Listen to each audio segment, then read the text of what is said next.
Welcome. What's up, everybody? Welcome to the PodLuck podcast on October 21st in the lovely year of 2017. We're not dead yet. We haven't died. We're still alive. Welcome, everybody. I'm Cody.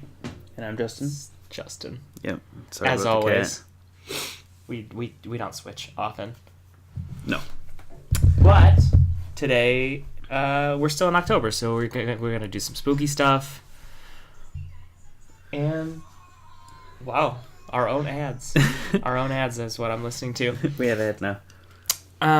We'll wait for some people to filter in a little bit. What did you do today or this week? Well, what I did earlier today was play Shovel Knight. Shovel Knight? I like that game. It's fantastic. I like it a lot. I'm just trying to load this up real quick. Oh, you're fine. Did you work this week a lot? Of course. Every week. Every week. You getting ready for the spook season?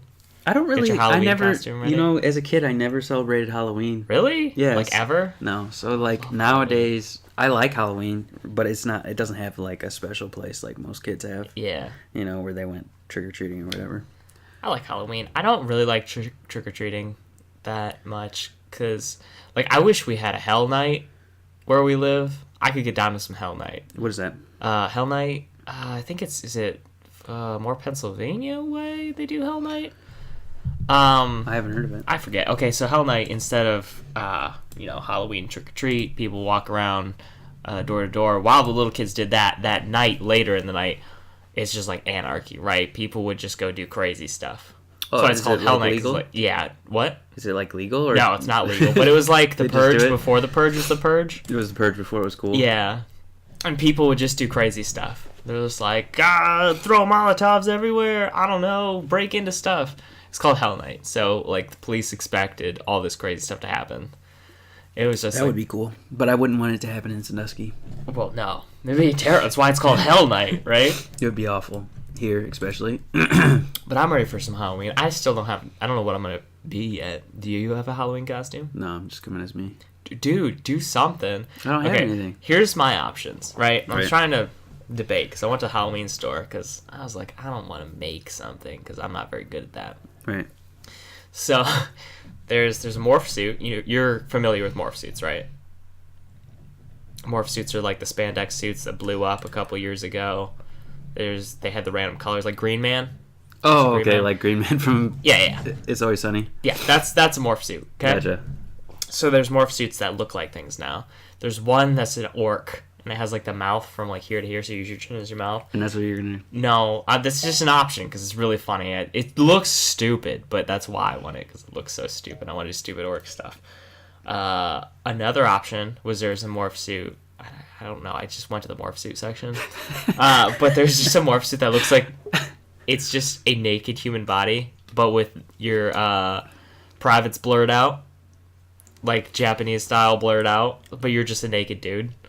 I think that's funny. You should like go into gas stations like that. Yeah. Yeah. See, there's more applications outside of Halloween for Right. We could just record you, like live stream you going in stores dressed like that. that. So that's an option. Also, and then Rem was like, you know what you should do is get the naked guy mask and then a naked guy suit and then a Donald Trump mask, and just walk around as naked Donald Trump. Which I think that's really funny. That's a good one too. Like, are you going for a joke or are you going for scary? I don't know. And the other option, I found a large... Halloween stores are super into masks this year, okay? Mm-hmm. They don't went hard on their masks. There's some cool masks out there. But there's this bull cowl. It's this entire bull head. And these animal masks they have, the animal's jaw connects to your jaw and moves with it. Oh, that's cool. Yeah, they're super cool, and I want one. Mask technology has improved. Yeah, dude, the masks are getting really cool, and I want this bull because I could go as a minotaur, and I'm sure they have like an $8 axe. A naked minotaur. That was my other. I was like, dude, how funny would that be? But it would be really cool to have a minotaur. Like, all you need is the head. The rest is a human body. I own one of those. Yeah. So you should do that, naked minotaur. That super original. Wouldn't that be funny? Heck yeah. Do you like the Minotaur idea? Because yeah. I might go with the Minotaur. I think you should do that. Okay. Are you gonna judge me if I have my shirt off at my party? Because I've never seen a Minotaur wear a shirt. Why would if you're wearing the naked suit? Well, I don't know if I'll get the naked suit and the Minotaur. Why? That's perfect. Well, I'll see. I'll think about it. But you need to help me figure that out this week. The combo, man. It's like a combo costume. You get bonus points because it's 2 costumes that work as one. It would just be really funny. It would be. So that's an option that I'm gonna throw out there. That's what I've been doing this week, is just getting ready for Halloween. Yeah, you're gonna help me set up for my party. Yeah. By party I mean get together, because it's not really a party; it's a small get together. Yeah. Yeah, I haven't done any preparation for. I guess we put webs out front. Your whole porch looks like spiders went Crazy. ham. Yeah. It's just a giant spider nest. There's a spider orgy on your Yeah, porch. essentially. So, but like I would have never done that. That would have never been my choice. But my daughter was like, "Hey, we gotta." It looks really cool. Yeah, it looks good. I just never, I'm not the festive kind of guy. I'm really lazy. I think laziness has a lot to do with it. I haven't carved my pumpkin yet. You know what I'm gonna do? Speaking of laziness, What's that? I'm gonna carve a wooden pumpkin every year. I just bring it out. God, that's so smart. But then you can't change it. You just get another wooden pumpkin. Yeah, I guess. I forget what I did last year. I think I did Oogie Boogie? No, I didn't. I did that one year. It was pretty cool. Oogie Boogie. Yeah, I did Oogie Boogie pumpkin. With 3D printers too, it makes pumpkin super easy. Just 3D print your own. Oh my god. Pumpkin. Dude, that's so smart. I want one of those. 3D printers. Yeah, they're so getting a lot cheaper too. I know. Like the small ones are only like $300. Like the Right. really small ones, you can only print things like this big. But Right. like It's still cool. everyone who's hardcore into Dungeons and Dragons should buy one of those. Buy a 3D printer. Because you're like, yeah. do I want to buy a $50 mini or do I just want to print 1,000,000 of them? Right. Like, that's so smart. That is smart. I bet the mini companies are pissed. Well, they can cry about it. I could cry about it. Adapt or die. Yeah. But I'm super stoked for Halloween. It'll be fun. I'm going to work on some punch ideas. I wish some scary games came out this year. Yeah. Or movies. Right. Like, It no got scary movies have remade, come out. and I guess that's okay. Like it was okay. Pretty good. But that came out like at the very... Was that even last month? Yeah, it was. I think it was last month. Yeah. No scary movies have come out in October. It's pretty weird. What is the one that came out like Happy Death Day? Right, which isn't even scary. It's like it's a thriller. And I'm not gonna see it because No. I've seen the whole movie. Have you seen the trailer? You've seen the movie. Yeah, I've seen the movie. Like eventually she figures it out. I get it. Yeah. I just feel like Resident Evil 7 would have been perfect to come out right now because that was a really, that'd be really sweet. fantastic scary game. Probably the best I've played since Dead Space. Yeah. And Dead Space is incredible if you've ever played it. Dead Space, yeah. It's so good. It's so scary. It's so good. What are some other scary games? I like the ones like what is it? The ones you can't fight back in. You Ones do?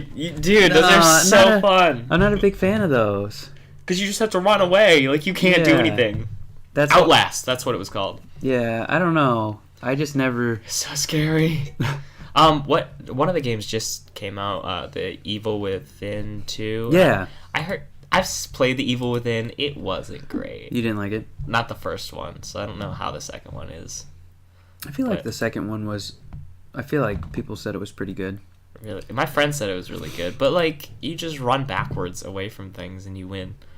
That's how a lot of games work, though, to be honest. Like, think about Resident Evil. You just back up and shoot.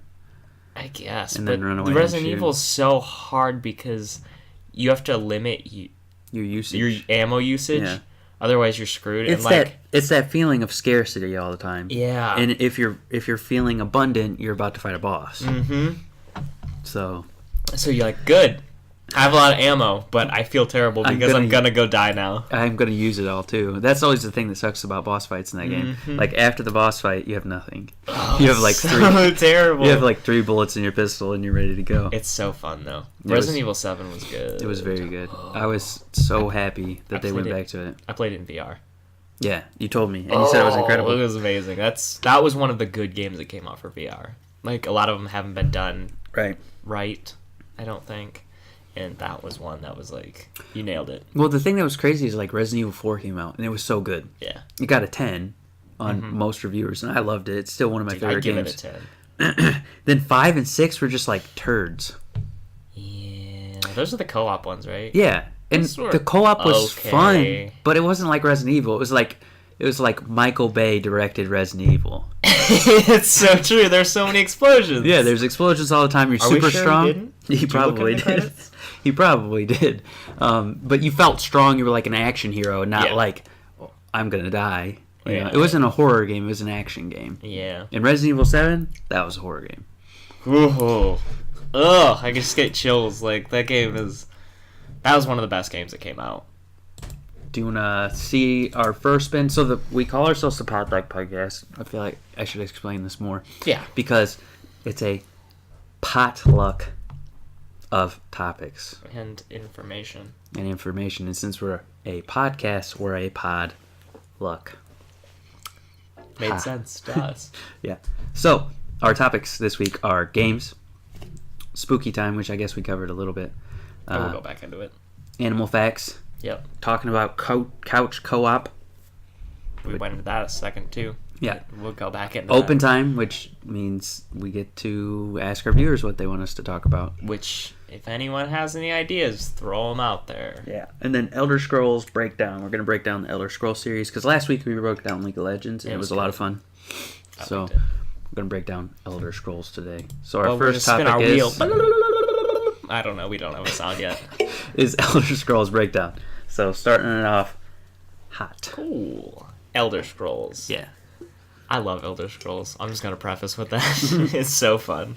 Skyrim in particular, I played so much Skyrim. Hundreds of hours probably. I'm excited for the VR.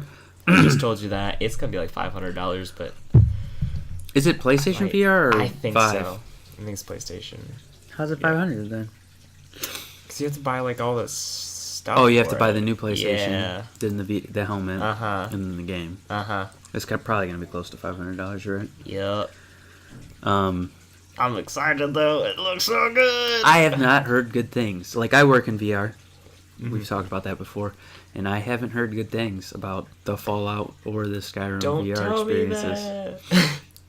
It's just like,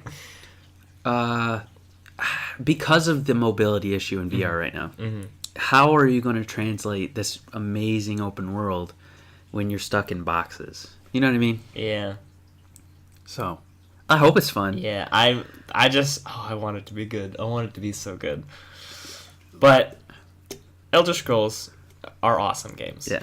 So break down why you like it. Why do I like it? Yeah. Open world. Start. I like open world games. Mm. I like things that let me go do whatever I want and I don't have to follow the main story. The main story was good, Uh-huh.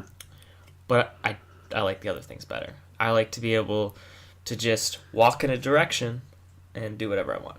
And actually get there and not hit like an invisible Yeah, wall. I like that. Feels good when you don't hit, which I have hit an invisible wall in Skyrim. I found it. I'm sure there are invisible walls, There but for the most are. part, Yeah. if you see it, you can go to it. Yeah, pretty much. Right. And it's cool because you can climb anything in the map area. Right. You can climb a mountain. You can go into a giant crevice. You can find your way down to anywhere. Right. Yeah. It's really cool. They added a whole bunch of stuff in it. Like you'd never go anywhere, and it's like, oh, there's nothing here. Right. There's always something going on somewhere, like the real world. Yeah, which is really cool. Yeah. It makes it feel more fluid and More immersive. yeah. And I liked all of the, not all, but most of the missions that they put in there. The big ones, anyway. Like the big, you get your Dark Brotherhood, Yeah. which was better in Oblivion. Way better. Way better in Oblivion. Yeah. But still okay in Skyrim. I liked the main story. I liked the companion quest, which was the werewolf one. Mm-hmm. That they were cool. The Vampire Quest. Dawn Guard was awesome. We talked about this a little one day. Did you go werewolf? I mean, I didn't do the Vampire. You didn't do the Dawn Guard? Uh-uh. Oh man, I'll have to bring that over. I have it. Do you have it? Yeah, I have the. I just never play God, it. go do it. I love Skyrim. Here's the problem for me. Like, I love Skyrim, right? Mm-hmm. But it's not something where you can pick it up for 20 minutes. It's not possible. You're like, all right, I'm just gonna play 20 minutes of Skyrim. 4 hours later. And 4 hours later, you're still playing Skyrim. That doesn't upset me. But like, did you ever play Morrowind? A little bit. So Morrowind to me tells the best story. Oblivion has the most fun quests, and Skyrim has the best mechanics. That's all very true. That's like how I break it down. Because like for me, Skyrim, it obviously wasn't like Morrowind where you had to actually read and be a part of the lore. Yeah, you had to, or you didn't know what was going on. Or you didn't know Skyrim, what was going you on. just run around hacking things to bits. Yeah, and then Oblivion, I felt like it had some really cool quest lines in it that I really digged. So cool. The Thieves Guild was really cool. Yeah. The one guy that would wear the mask that nobody knew who he was. The Grey Fox? Yeah. Grey Fox was awesome. That was cool. Like, there was all these characters in Oblivion where you were like, I want to meet this guy. Yeah. And I felt like in Skyrim, it didn't really... Who did you want to meet? Also, vampires were so much cooler in Oblivion. Oh, right. Like, you got so many bonuses. For being a vampire. Like, if you were a vampire, you're just like, well, I don't need weapons anymore. I'm going to punch things to death because I have a plus $1 billion to my everything. And then, one thing I didn't like about Skyrim, though, is I always ended up being an archer. Always. Yeah, that's a meme with Skyrim. Yeah. Because, like... But it's true. They're like, what would win? Alduin the World Eater, one guy with a bow and arrow. One shooty boy. Yeah, one shooty boy. Or there was like, who would win like level $1 billion tank with Daedric Warhammer, or one shooty boy. One guy with a sneak skill of 100. Yeah. Like, yeah. Got it. And that's just the way it feels like that's just the best way to go. Like, you're gonna win if you're an archer. Yeah. Or let me tell you about something I did, because archery is pretty cool, but you get a ×3 sneak bonus for archery. You know what you get with daggers? Dagger. Yeah, 10. Is it 10? I think it's 15. I'm pretty sure it's 15. Yeah, and I don't know really if we want high. to do the math here. It's really high. But that's a stupid amount of damage. Yeah. So let me tell you, just real quick, what I found the best way is, if you want to cheese your way through Skyrim. But you can't sneak stab dragons. This is how you cheese your way through Skyrim, okay? Okay. You take the illusion skill, max it out, right? Yeah, which is super easy. Super easy, because all you got to do is walk around and, yep, muffle. It's like muffle. That's all I did. And you can boost yourself that way, too. Yeah. Just for the viewers. If you're ever wanting to boost yourself in Skyrim just to get some levels, illusion, muffle, over and over. But you do that, you get Pacify, like the big illusion spell. It's an expert level, I think, spell. That Master level? Master. No, I don't. Are there master level illusion? No, it's not the master one, because it's not the AoE. It's Pacify, it's the expert one. It's just a single target. Oh, okay. So you get that, and then anything you like run into, minus some of the big bosses. Yeah, you can pacify them. All you do is you sneak attack them, right? And if they don't die from your stupid amount of damage that you've done from sneak attack, they turn around, you hit them with Pacify, and they're like, oh, hey, what are you doing here? And then you stab them again. How you doing? It's nice to see you. I don't get a lot of company. I'm going to go do this now. And they turn around, you backstab them again, and it resets, right? Yeah. And you just keep doing that till they die. So I guess let's break down the things we don't like about it, because I really want the next Elder Scrolls game to be good, and we're not even going to talk about Elder Scrolls Online because it's not good. I want to forget that ever existed. It is good as far as MMOs go, right? Yeah, okay. But it's not Elder Scrolls. No, It's didn't like- feel like it at all. I was Yeah. like, this is an entirely different game that you put Elder Scrolls lore into. Yeah. It just didn't feel right. It was fun, and it was still is cool. fun, but Also, it's not Elder Scrolls. also halfway through that game proliferating and being a thing, Yeah. it turned into just a bunch of idiots hawking iron in a town. Yeah. Because you can't get into that game without walking through a town. You have to mute everyone. Yeah, because everybody It's talks just all the dudes screaming, iron! I have iron! I'm like, dude, I don't care. time. Yeah.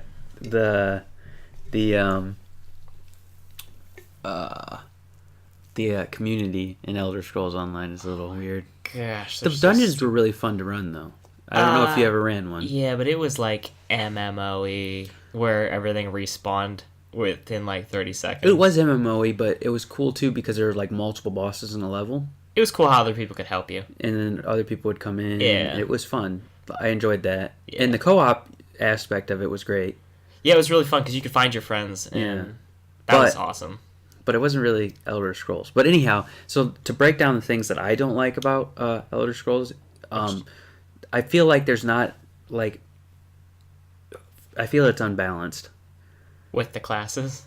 with the classes. Yeah. Yeah. Well, Like the easiest way to play, the path of least resistance sneak. is the sneak and dagger or archer. Like, Going into that too, I think those leveled up quicker because I've tried to go the other routes, and if you like want to get your block up, it takes so long. right. Or like, Your armor skills up, you gotta get Yeah. hit. You gotta get hit. and it's stupid. Like Right. I should be able to up my armor while I'm upping my like forging, Right. right? Yeah. I don't get it. And I missed the acrobat skill. That was super cool because you Right. could jump Jump, everywhere. and then you jump higher and Or- higher and higher. And I like that because it was more. I'm a big fan of Dungeons and Dragons. I stream it on Sundays. Yeah. I am a big fan of how Oblivion did it because you could up your stats and doing things like running or jumping increased your like athletics stats. Yeah. Which was cool. I really like that. Or sneaking increased your sneak stat. Of course. Other Which than carried just over into backstab. Skyrim. Yeah. But That was really cool. yeah. So I wish they would do more open-end quests, like where you could, there were more than just good and bad. Like options. Yeah, like more options. I wish they put the Fallout. I think it's Fallout 3 that had you could do good stuff or you could do bad stuff. Like wasn't there a good guy, bad guy? There was good, neutral, and bad. Yeah, I wish they put that into Elder Yeah. Scrolls because I want to be a villain. I mean, you can do You're like- bad stuff in Skyrim. Yeah, well you can, but like instantly everyone's like, "You're under arrest," and they come and it's stupid. Yeah. Like I would like the option to be a notoriable like villain. Or thief. Yeah. Like people would remember when you stole Yeah, things. and they're like, He's "Oh a my thief." god!" Like I want to stop you, but I'm not going to because I know what organization is at your back. Similar to like the Dark Brotherhood, where when you kill someone, they come find you. Mm-hmm. Where if you stole enough things, or you stole like rare things that people knew they were missing, people would come find you in the Thieves Guild. And that's what Skyrim did that because they had like people would hire thugs. Yeah. And if you like stole something, they'd be like, somehow they would figure out who you are. They're like, they fingerprinted their place. Yeah. I don't know how that works, but then they're like, so and so sent thugs after you, which usually ended up just me murdering thugs. Yeah. But you know what I mean? Like, that would be a cool way to start the Thieves Guild. You hear rumors about a very valuable artifact. It goes missing. They come So you have find to go, you. yeah, And they're like, we know you stole the artifact because we were going to steal it. So do you want to be part of our guild? yeah. That would be a really cool quest line that like, you would have to trigger through your actions. Which they did that with the Dark Brotherhood. Yeah, they've always done that with the Dark Brotherhood, where if you murder somebody, they come find you. But that was like exactly what they did with the Dark Brotherhood in Skyrim. Because Yeah. yeah, because That's what they did in Oblivion, too. you like murdered somebody, but Yeah. then they were like, that was our contract, and you took it. Yeah. And you're like, I don't know. In Oblivion, if you killed somebody, anybody, Oh, and you went to sleep. and then you went to sleep, you would wake up with a note, and we know, yeah. Which was really cool. Yeah. I loved it. I was like, dang, who's the Dark Brotherhood? Yeah. I'm going to be part of this. Oh man, the first time that happened, I was so excited. I was like, "Ooh, this is a cool quest line." Like, I don't think any of the quests in Skyrim really immersed me. They felt like chores.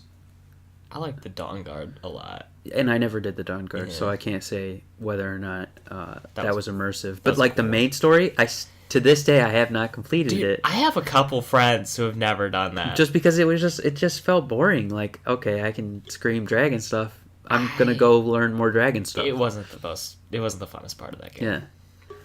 Yeah. What are some other things I didn't like about that game?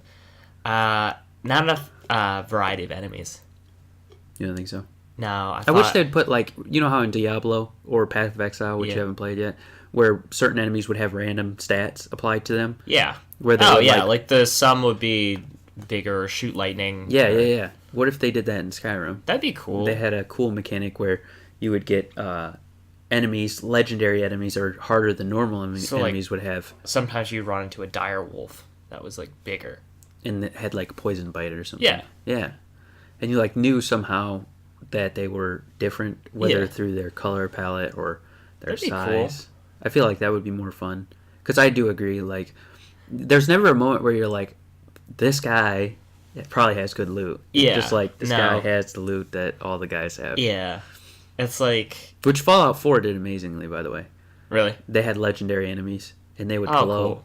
So See, that's cool because then you know that guy is a guy you want to kill because he's got cool stuff. So whenever you kill that guy, or you can even get a legendary rad roach, and it'll fuck you up. But but if you kill that legendary, they drop a legendary item. It has a star next to it, and Yeah. it has a bonus attribute, which was really fun. I enjoyed that aspect of Fallout 4. And I feel like it would do very well in Skyrim.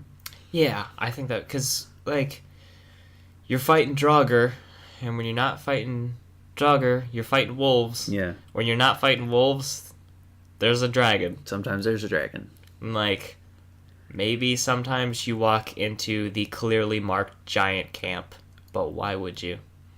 Yeah. Like, Yeah. they're like, the only reason to go into a giant camp, well, I guess there's two, to unlock it on your map, Yeah.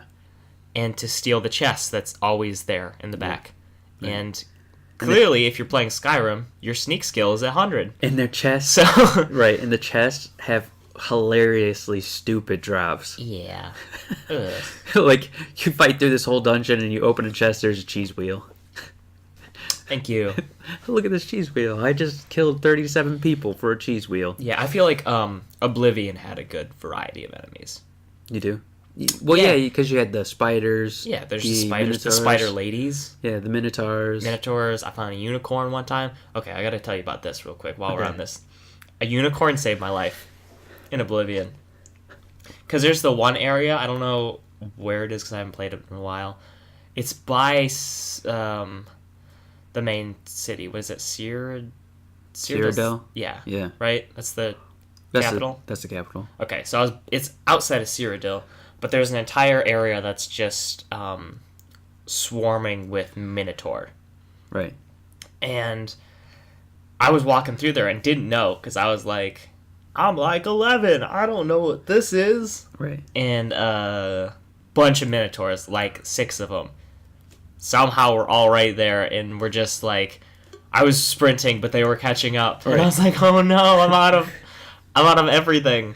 And a unicorn just ran in, just random spawn right next to me, stopped next to me. And you got on it. And I got on it and ran away. And I was like, oh my god. I was like, Cody. And he's like, what? I was like, a unicorn just saved my life. He's like, what? All right. Yeah, and then I kept him in a stable by Cyrodiil. I always forgot that there was unicorns. Yeah, in that. and I never like fast traveled because I didn't want him to go away, and I always kept my unicorn in a stable. I wonder if that's another thing that like ruins games like Fallout and Skyrim. What, unicorns? No, fast traveling. Oh. I try not to use it unless... Well, eventually I started using it a lot because I always sure. knew where the things were, and Yeah. I was like, I just want to do the missions now. I mean, I fast travel. That's all I do. Really? Yeah. Normally I just run through the wilderness, Yeah. killing things. I just feel like there's no, other than gold, right? Mm-hmm. You're not going to find anything useful. You'll find... See, I go cave hunting. Yeah. I look for random caves to go spelunking in and find Draugr and... But at the end of the cave, right? You made Yeah. it to the end of the cave. What did you find? Cheese wheel. Well... Soulstone. Yeah, well, you could find, like, the shouts. Oh, right. The shouts. But I never, to be honest, I I- never really used the shouts. Mostly, I just That's about it. like dungeon delving. Yeah. I just like going through caves and stuff. I feel like that's one of the things for me that, like, I didn't have a reason to dungeon delve. Most of the time, once you got to a certain level of equipment and Yeah. and whatever, there's really no reason to dungeon delve anymore. I mean, you could get those special items that had like stats on them or whatever, but like they felt like a chore at some point, like about 50 hours in. You know what I found was cool with Skyrim, and they did it in Oblivion too. What I like about those games is the Daedric artifacts. I think those are really cool. Those are really cool. That's like a legendary drop kind of. Mm-hmm. And I hunted those for a while because I wanted to get like full equipment that was just Daedric stuff. Yeah, I love that. Yeah, so I like that a lot because that's a lot of what I would find in random caves. Is Daedric like artifacts. I would happen across a Daedric quest like while I was just walking through caves, and I was like, oh man, I got this really cool thing. So I hope they put more of that in the next game, and like not just like, here's the Daedric item, you know what it's going to have on it. Daedric items that can be better or worse, like some kind of RNG, so you have a reason to like farm items. What else get good loot? What else didn't you like about the game? Well, like I said, I felt like the quests weren't immersive, and that was super important to me because when I first played Morrowind, I hated it. But then when I started reading, because I'm a terrible skipper, I skip everything. Yeah. Cutscenes, text, I'm going to skip it all. And then I'm like, what the hell am I supposed to do? But it's my fault because I don't read the text. Yeah. But Morrowind made me pay attention. And when I did, I was like, there's this whole beautiful world that I'm completely ignoring. Yeah. And then Oblivion and Skyrim let me slip back into, I'm just going to skip because there's going to be a marker on my map and I'm going to know exactly what to do. Toward that. Yeah. I feel like they need to do something to immerse us more, or where we go and what we do has a more impact on how NPCs view us or how the world is. Like in Oblivion, you'd have the Oblivion gates go open up and stuff. Yeah. And you could help or you could just leave it be. You know, that was kind of cool. Yeah. So, you know, I feel like they need more immersion. Like, you would be, you'd have all the shouts in the game, enchanted equipment, everything. Be the most powerful guy, and guards would still talk shit to you. Yeah. I feel like there should be a point where they're a little bit more wary. Yeah, like, oh no, please don't do anything. Please don't tear our town apart with your voice. Yeah, and then modders came in, and, you know, modders made a lot of Skyrim better, but I want to be able to play the vanilla game. Yeah, and feel immersed. Yeah. Something I liked about the one Elder Scrolls game and didn't like about the other ones, I like how in like Oblivion, you could create your own spells. I love that, yeah. That was really cool. Yeah. Which you can do with like armor and stuff in Skyrim, but they took the spells away. And if you like the magic casters, which I love the magic casters, that was a really cool thing you could do. Craft your own spells. Yeah.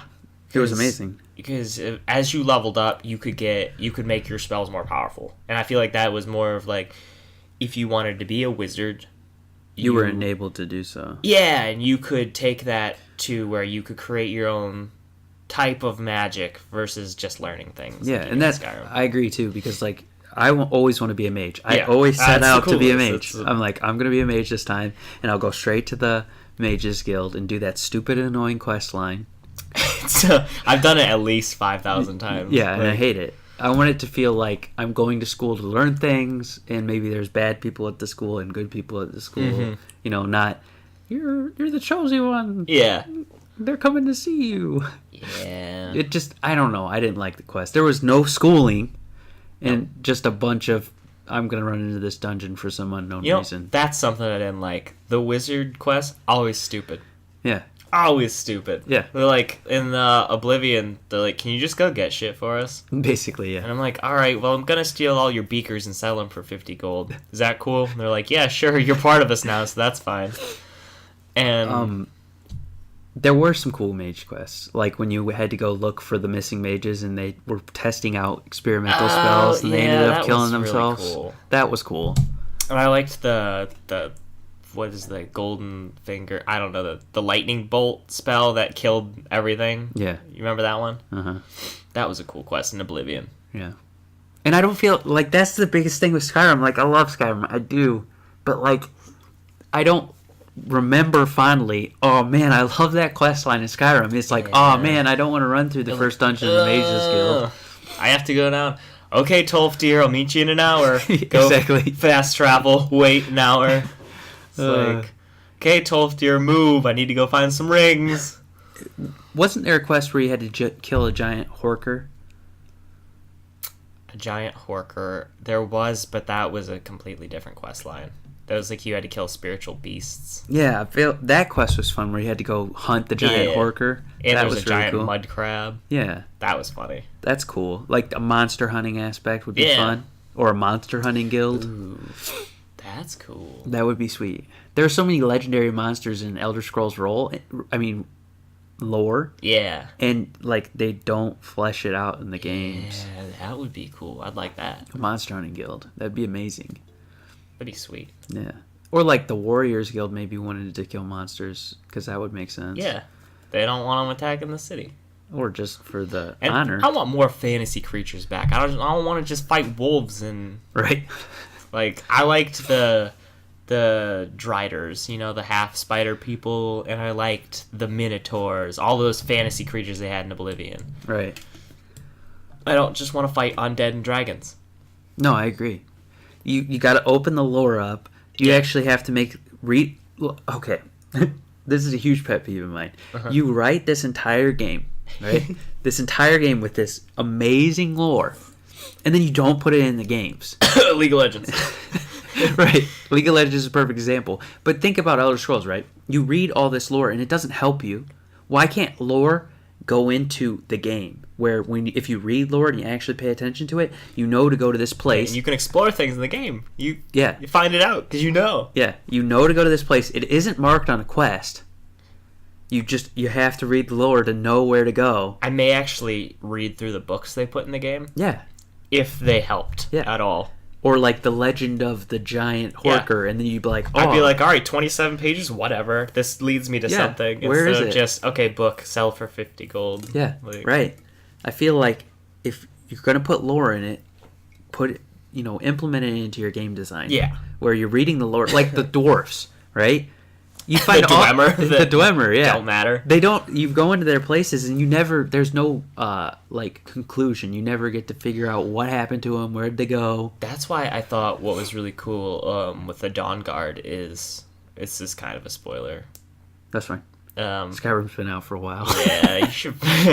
You get to find one of the last remaining snow elf, Right. which I thought was really cool That is cool. because they didn't have to change the characters much. They just took a high elf, made him extra pale, Yeah. and they're like, he's a snow elf. And I was like, Whoa. whoa, that's cool. But that would be perfect. Like, that is my biggest breakdown right there. You gotta implement your lore into your game. So if you're gonna talk about this legendary creature, I need to be able to find that legendary creature Or find- what happened to it Yeah. in the game. Because then I'll read your stuff. If you keep doing it like this, I'm just gonna run around chopping stuff up, and I don't give a crap about the story. No, I feel like the citizens of Skyrim that's their whole MO is we run around and chop stuff. Yeah, Where Oblivion was more like, we're scholars, we read stuff. yeah. But And Morrowind was like, you need to go down the road, past the boulder. do you think they'll ever make a Black Marsh Elder Scrolls? That would be sweet. Where it's just gross swamps Yeah. that you have to walk through. You're like, ew, this is disgusting. I Why hope- am I an Argonian? This is dumb. I hope in the future there is a Elder Scrolls so massive it encompasses the entire. Oh my god. The entire world. I'm waiting. Because eventually they're going to be able to do that. And Yeah. oh, that'll take years of my life. I'll just be walking around this place. In VR, hopefully. In VR, hopefully, yeah. In NeuroNet, where your brain's in the game. So, let's go over a quick recap before we change topics. What do you think? Biggest things for the next game to make it better? To make it better, like I said, more enemy variation. Right. The main story should be a little bit more... Less linear? Yeah, less linear, but also more attractive. Yeah. Like, people want to do it because nobody I have found has played the main story. Yeah. So that would be cool. And then just more balancing of the classes. I think that's my major breakdown, too. Like, the classes all need to feel like you're going to have an advantage. Or and a disadvantage. Or a disadvantage in every situation. Yeah. So you, like, become more well-rounded instead of just a guy that sneaks around. Yeah. Make mages cooler. Yeah. Like, there's all. If you read the lore and you go to the Mages Guild, they're all talking about developing spells. Yeah. Why can't we develop spells? Yeah. That's why I hate that they took that out. Shouldn't we be able to mess up? We're low level, mess up and actually kill ourselves or poison ourselves and stuff. Oh, that was real quick. That was a cool part of the Mages Guild. Is that one guy, the Khajiit, I forget his name, in the Mages Guild that gave you the scrolls that were messed up, and turned you into like a cow. Yeah. That was really funny. That was and fun. I want to be able to do that. I want to be able to screw up while making spells. Yeah. And, or like you're working on what is it, conjuring? Yeah. And you accidentally conjure a Daedric Lord. yeah, and you're like, and he's not on your side. Yeah, he's not on your side. Yeah. He actually tries to kill you. Yeah. That would be fun. Like that's all I would do is mage stuff. But instead it's like you read this book and you do this one thing. Yeah. And that's it. It's depressing.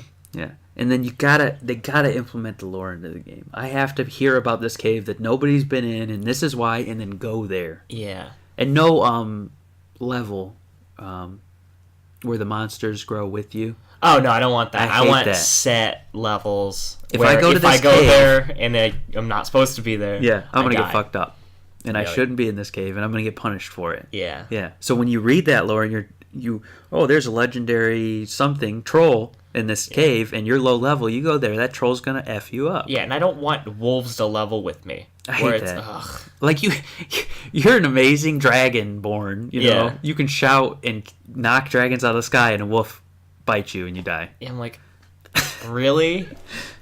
Yes. Oh, that's my last point. The damage with regards to the difficulty level you're on, should change. Because I don't know if you've ever done it, but if you go to like legendary, like the hardest, right, you can make somebody a pincushion, shoot them 50,000 times. They got arrows sticking everywhere. They shoot you once, you die. Yeah. I was like, no, if I shoot them once, they should die too. But also, if anything hits me, I should die. You know, like I want an even trade. Right. Where I can be really good too. It's just harder overall or maybe just like actually implement armor, where if you hit them in the armor, the arrow deflects, and if it doesn't deflect, you do critical damage. Yeah. Yeah. So I can one shot people. Like a deflection system built into the game where Yeah. you're wearing this plate armor, you have a high chance of deflecting arrows, unless they're super rare arrows like glass arrows or something. Yeah. That's what they should do. I want a more damaged or a more balanced damage system. Yeah, because the armor system's kind of stupid, and we've done this since like early RPGs, since D&D. Armor systems just give you. It's a percentage chance. It's just like, here's your armor, and it gives you these stats. But now that we're like physically simulating these things, we should do it like in real life, where if you're wearing really good armor, it's gonna deflect arrows, and if it goes in, it's gonna hurt. Yeah. You know, not Mr. Guard, who's level whatever, has 37 arrows in him. He's still rolling. Yeah. We should do that. I agree. That's my last thing. That's my last thing, too. Cool. Well, that was a good breakdown. I think so. I hope that they listen. And the next Elder Scrolls is incredible. I'm sure they're watching. They're definitely there. What's our next topic, though? Our next topic is spooky time. Spooky time. So, some scary give me things. something spooky. Spooktober. We're talking about haunted houses. We were talking earlier about demon possessions that may have resulted in murder cases. Yeah. You had a really good one. I can't say it. The Emily. No, the Amityville. Oh, Amityville? Yeah. Do you know about that? The Amityville horror? I know a little bit about that. So. Wait, I always get it confused though, because that's not the Lizzie Borden story, is it? Let me look it up real quick so I don't butcher it. Because I always get those confused. Because there were so many movies made, and they've been reprocessed like 8 times each. Right. And I can never remember which one. Well, people always do their own spin on it. Is the Amityville horror the one where the dad went insane? Yes, I believe Or not the dad, but it was like was it the son that went crazy? I think it was the son that went crazy. I'm reading it. But yeah, somebody went crazy and killed everyone. It was the son who walked through with a shotgun and shot the whole family, right? No, stepfather George Lutz had a history of dabbling in the occult. Was it the stepfather? And Ron DeFay carried out his murders. I watch too many horror movies. Yeah, they all kind of like mesh together. Yeah. There's demons and somebody's killing Okay, somebody. so what's the story here? The stepfather was dabbling in the occult. Mm-hmm. And it's the most haunted house in America. Okay. And a million movies have been made after it. At least. And somebody got murdered, and I'm trying to find it right now. I'm trying to remember if that's the shotgun one or not, because Ronald J. Defoe Jr. murdered his entire family while they were asleep. What, Which shotgun? included his parents and 4 siblings. Yeah. Oh, so it was the kid. It was the kid. You're right. Okay. They want to say, remembered. because the house is haunted, the theory is it was some sort of demonic possession. And he didn't, did he remember doing it? I don't know the whole story on it. I don't think I think he lost time a lot. Yeah. But he walked in one night and did it with a shotgun, I believe, right?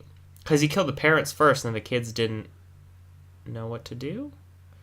No, there's so many murder stories, though. I can't remember the order they did it in. Yeah. But do you think that's something that actually happens?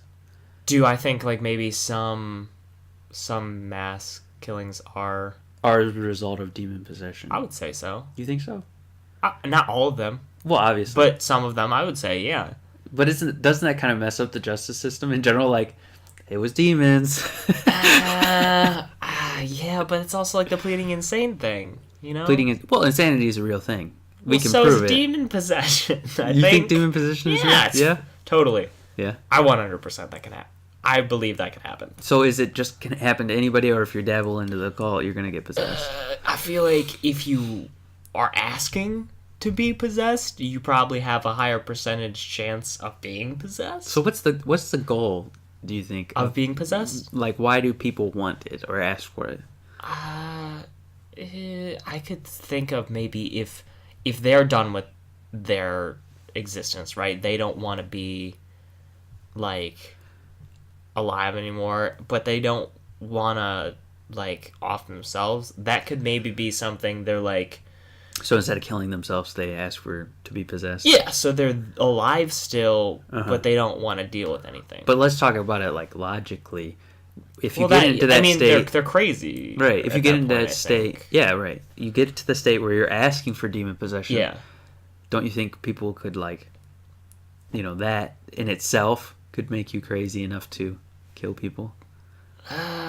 Maybe, but maybe they're just setting autopilot on, right? They don't even control themselves anymore. So autopilot version of humans kills people? Well, if there's a demon, right? They Yeah. just and then the demon walks in and turns autopilot off, and he's like, hey, hey, hey. I think that might be one way that happens. Right. Another reason is if the person is just not a very nice person, you know? And they want to kill people. If they actually hate the world and, some men want to watch the world burn. Right. I think some people may just invite that because they think they're going to get more power. By killing people? No, or just by being inviting demon-possessed? something into them. Right. I think maybe they think they're going to gain power. Yeah. Or favor with things that do have power. Right. So maybe they invite it into them so they have that power. Right. Which I don't know, because you hear a lot of stories, and it's in the lore that you see in movies and stuff of people getting tremendous strength When they're possessed. Yeah. Yeah. So maybe they think they're getting power. It's So a I have an superpower. interesting story about demon possession. Okay. Actually. As you know, I used to go to a cult. Yeah. And I was at a camp once. It was Uh-huh. one of these Christian camps, right? Okay. So we're at this time where they pray for hours. It was bull crap. And It's like a mass. no, it was almost? just Like it was like a thing where people asked for forgiveness, Okay. and it was weird. It was super weird. Okay. Right? A long time ago. So there's this girl, and she is standing there, and she's got her head down, whatever, closing her eyes, and there's this chair in front of her, and she like put her fingers down and lifted herself up off the ground. Not kidding. I saw this with my own eyes. Wow. Like this, and she's like off the ground, and she just starts going crazy, dude, screaming. What? Yeah, it was like the whole room got cold as soon as she opened her mouth. I got goosebumps. Yeah, so That's... she goes crazy. She's like yelling, "Goddamn this, goddamn that." She's got this crazy deep voice. The whole room is cold, and I was just like, "All right." Yeah, it was wacky, and I don't know. Like she was not all there. Right. I felt like she wasn't all there. She acted weird. I don't know if it was actual you could insanity. sense something. Yeah. Odd from her. But that's the thing. Like it's so hard to say demons are real because when you're around a person who isn't all there or has mental issues, you can feel it. But crazy people don't just lift themselves off I mean, the maybe ground. She was super swole. I don't know. Well, she wasn't like some crazy Shaolin monk, right? As far as I know. I don't know. You ever see her Buddhist palm, anybody? I would love to learn Buddha palm technique. Yeah. But, no, that's crazy. It was crazy, yeah. Oh. Yeah. And I've heard tons of stories about demon possession. But again, growing up in a cult makes me a little wary because, you know, people that have mental issues sometimes as a result of abuse. And in a cult, it happens. Abuse happens. I'm not all cults, but it is a trope. You know, if you've watched any of the documentaries on cults and stuff, that is something that happens. Insanity, craziness. Yeah, losing your mind. Just it's not even that person's fault. It's just it's due to manipulation. Yeah. Which that's crazy though. Did they crazy story. Was that like? Did they speak in tongues and stuff when they were doing that? Because I've been to a church that did that one time. That's super creepy too. Have you ever been to? I've been around people that speak in tongues, and it's so creepy. I went to one time with like one of my cousins. Oh no! And it was weird feeling. It just feels weird. You're just like, what is going on? Yeah, I didn't know what to do. Like I just kind of was observing everything. Like it felt weird. It is weird. Yeah, I've been around people that spoke tongues. Like our specific the cult that I went to, they didn't believe in that. Yeah, but like I've been around it. Yeah, I just didn't know because you've been to one of those though. Yeah, it's creepy. Whoa. It's super weird. It's not even like I think they're talking in another language. It's that they believe that they're doing something. Yeah. Right? Like you are not saying anything. And if you do that, I'm not disparaging it. Just don't do it around I just me. don't understand it, and it was weird to me. It was just a weird. No, I don't. I think that I'm gonna take a hard stance on that. It's uncomfortable. I don't get it. Maybe something does happen, but it worries me that something bad is happening, right? Like they're having a stroke. Yeah. Yeah. And I feel it. That worries me. Yeah. So I don't know how I think. I don't know how I believe about it. Like, is it true or is it not? And I don't know. See, here's my thing though. If you do go to like a Christian church here, the thing I don't get is some people will not believe in demonic possession, right? Yeah. But then how do you believe in part of the Holy Trinity, the Holy Spirit, which is if you don't believe in a demons. spirit ghost thing that can influence you, right? Uh-huh. But you don't believe in the other side of it. Like, right.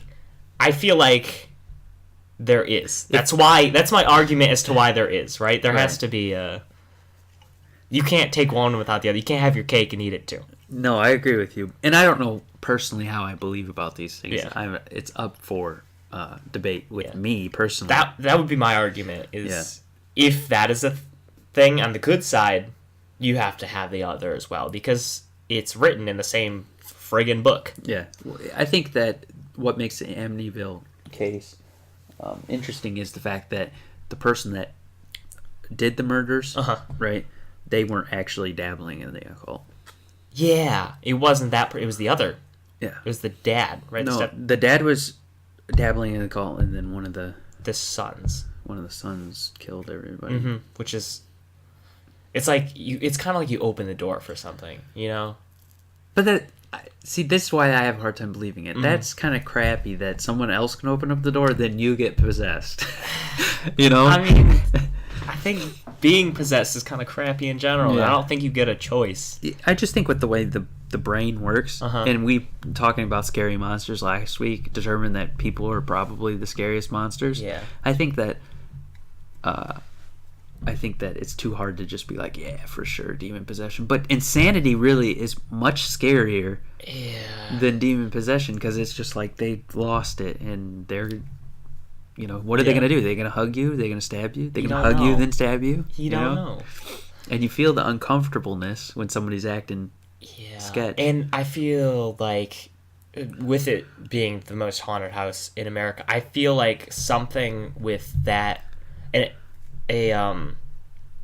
occurrence of that much violence in one place leaves like an energy. Could leave a bad energy, you know?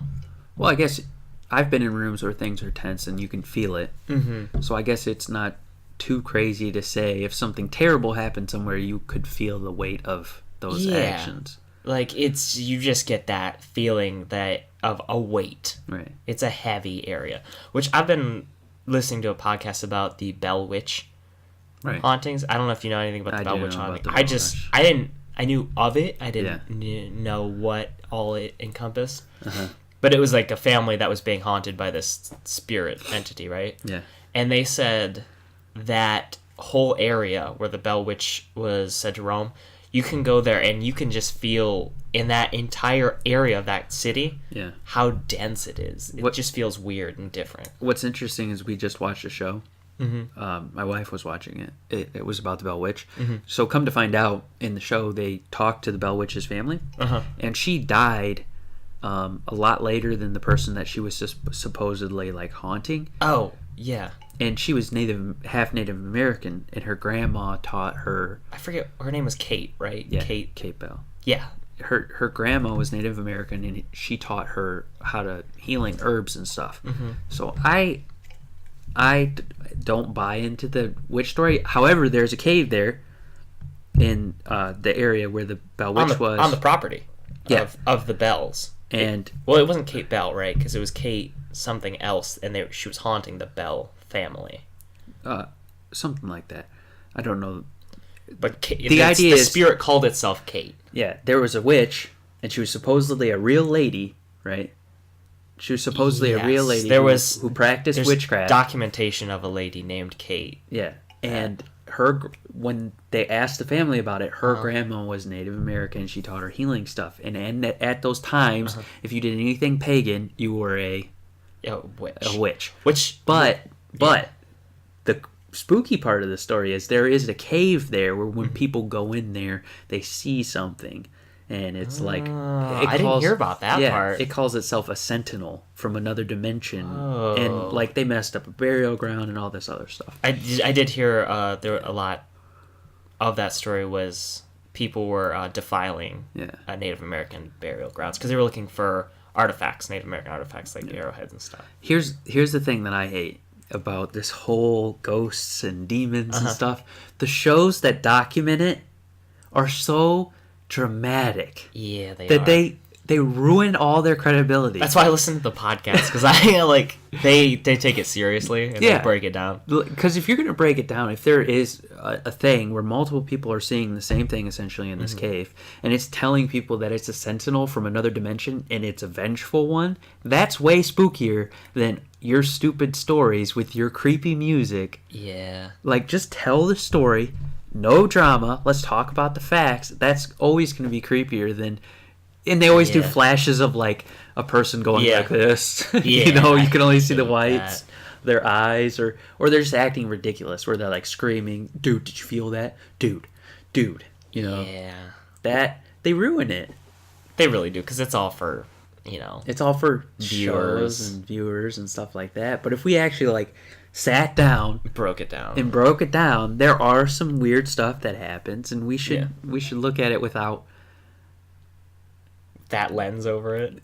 Being so dramatic about it and all the cuts, and they like cut to commercial as soon as it's like a Goosebumps chapter ending where like and a hand grabbed me. It was my dad.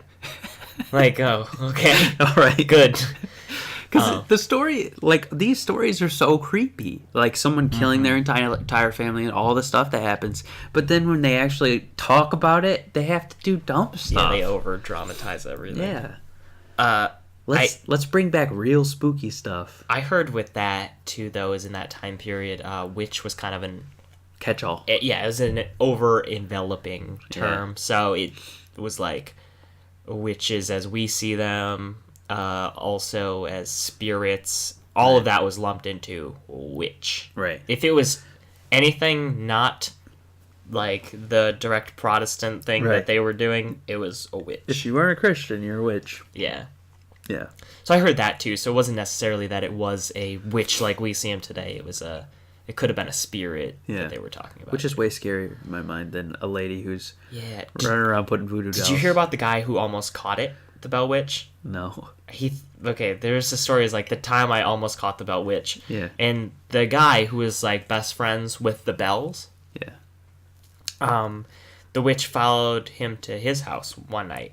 Okay? Yeah. And it pulled off his sheets in the middle of the night and was like holding them in the air, right? So what he did was he tackled the witch. The Bell Witch. The witch. Tackled it in the comforter, okay? And he said it didn't feel like a person. He said it felt like a snake, like a serpent. Okay?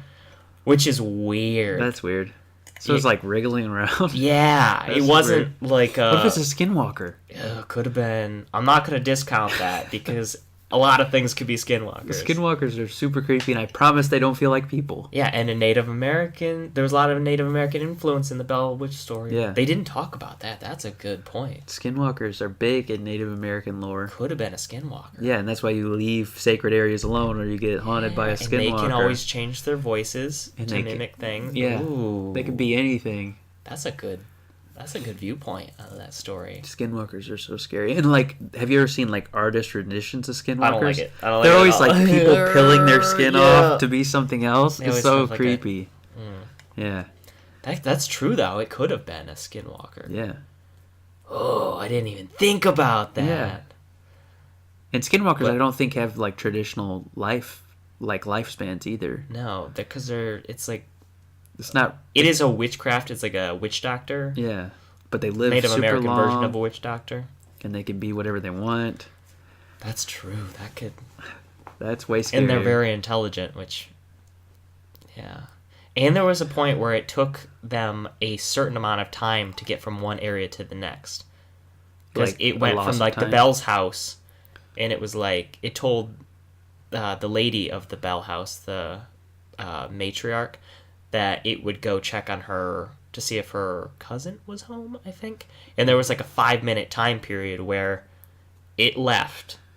And then the cousin confirmed that a door opened by itself in his house to see if he was back at his house. And then it came back to the Bell's house. Right. So there was like a loss of time where it maybe was moving. I wonder how fast a skinwalker can move. I would assume pretty fast. Because I've heard that they travel pretty fast. Pretty quickly. Yeah, well, I mean, they can change into anything. They could probably fly. Mm-hmm. Right. It's so creepy. Just like, there's so many stories that go unchecked, and then when people are trying to like bring attention to it, they either have to fake it, which is annoying. Yeah. I don't like that. I want the real lowdown. The hard truths. Like, I just want the facts. Even if I don't have a lot of facts. Yeah. I want the hard facts that we have. Like the Chicago facts with the latest Yeah, did you see? I haven't looked into that recently. The latest, what is it? Bird Boy. Bird Boy. That's what they're calling. No, they're calling him Bat Boy. Bat Boy. Yeah, yeah, that's what it was. Where a mom and a son reported that they saw a flying black figure that was like munching on something, and it sounded really gross. Yeah, I just want the hard facts on stuff like that. Yeah, not the weird stuff. Yeah, the conjecture. I just want to talk about the facts. This is what happened. This is what was reported. Yeah, and then you can speculate from there. And then we could speculate, like the Skinwalker speculation, where what if it's just a Skinwalker? Or what if there's a sentinel from another dimension haunting people? Because, like, that's another theory where there's, like, certain areas on Earth where there's, like, dimensions that open up and spooky stuff Yeah. comes out of it. They had a lot of that on Skinwalker Ranch. Yeah. So that is way creepier than your weird dramatic. I can't speak. Dramatization? Dramatization, yeah. Exactly. That's way creepier to think that there's certain points on Earth where anything can come through it from anywhere. Yeah. And It's like portals. It's like oblivion gates. yeah, and we can't see what comes out of them because we're third dimensional and they're fourth or fifth dimensional. That's super creepy. Yeah. That's really interesting. Yeah. Which is a whole nother thing you could get into. Just the multiple viewings of portals and Yeah, portals have been around since the beginning of time. All cultures have talk of a portal, whether it's coming from a water or a cave, the sky even, where beings can come and go. ooh, that I got a good topic. Okay, what about portals to hell? Do you think those exist? And those are creepy too, yeah. What do you think about the portals to hell? Are they fake? Because there's a lot of religious script throughout different areas, right? Where there's like a portal to the underworld. Yeah. Yeah. Yeah, a portal to the underworld. Do you think that exists? Are those actual portals? Are they just places where bad things happen because there's a concentration of like Bad stuff. spiritual energy? Or... I think that it's because they're just how little we know about the universe, quantum mechanics, all that stuff. Yeah. I don't see why portals couldn't exist. And if we don't muck up how we view things with like traditional ideas or someone else's ideas, the idea of an underworld or could be another dimension where we move on to after we die. You know? And we just call it the underworld and we view it as this dark place with burning fire, you know? Yeah. What if it's not like that at all? It's still creepy because we don't understand it. It is like a dark void, but... Yeah, but I think portals probably do exist, yeah. What do you think about cursed ground? Okay. Cursed ground. Cursed areas like the Death Mountain in Russia, and there's like the Suicide Forest in Japan. Yeah.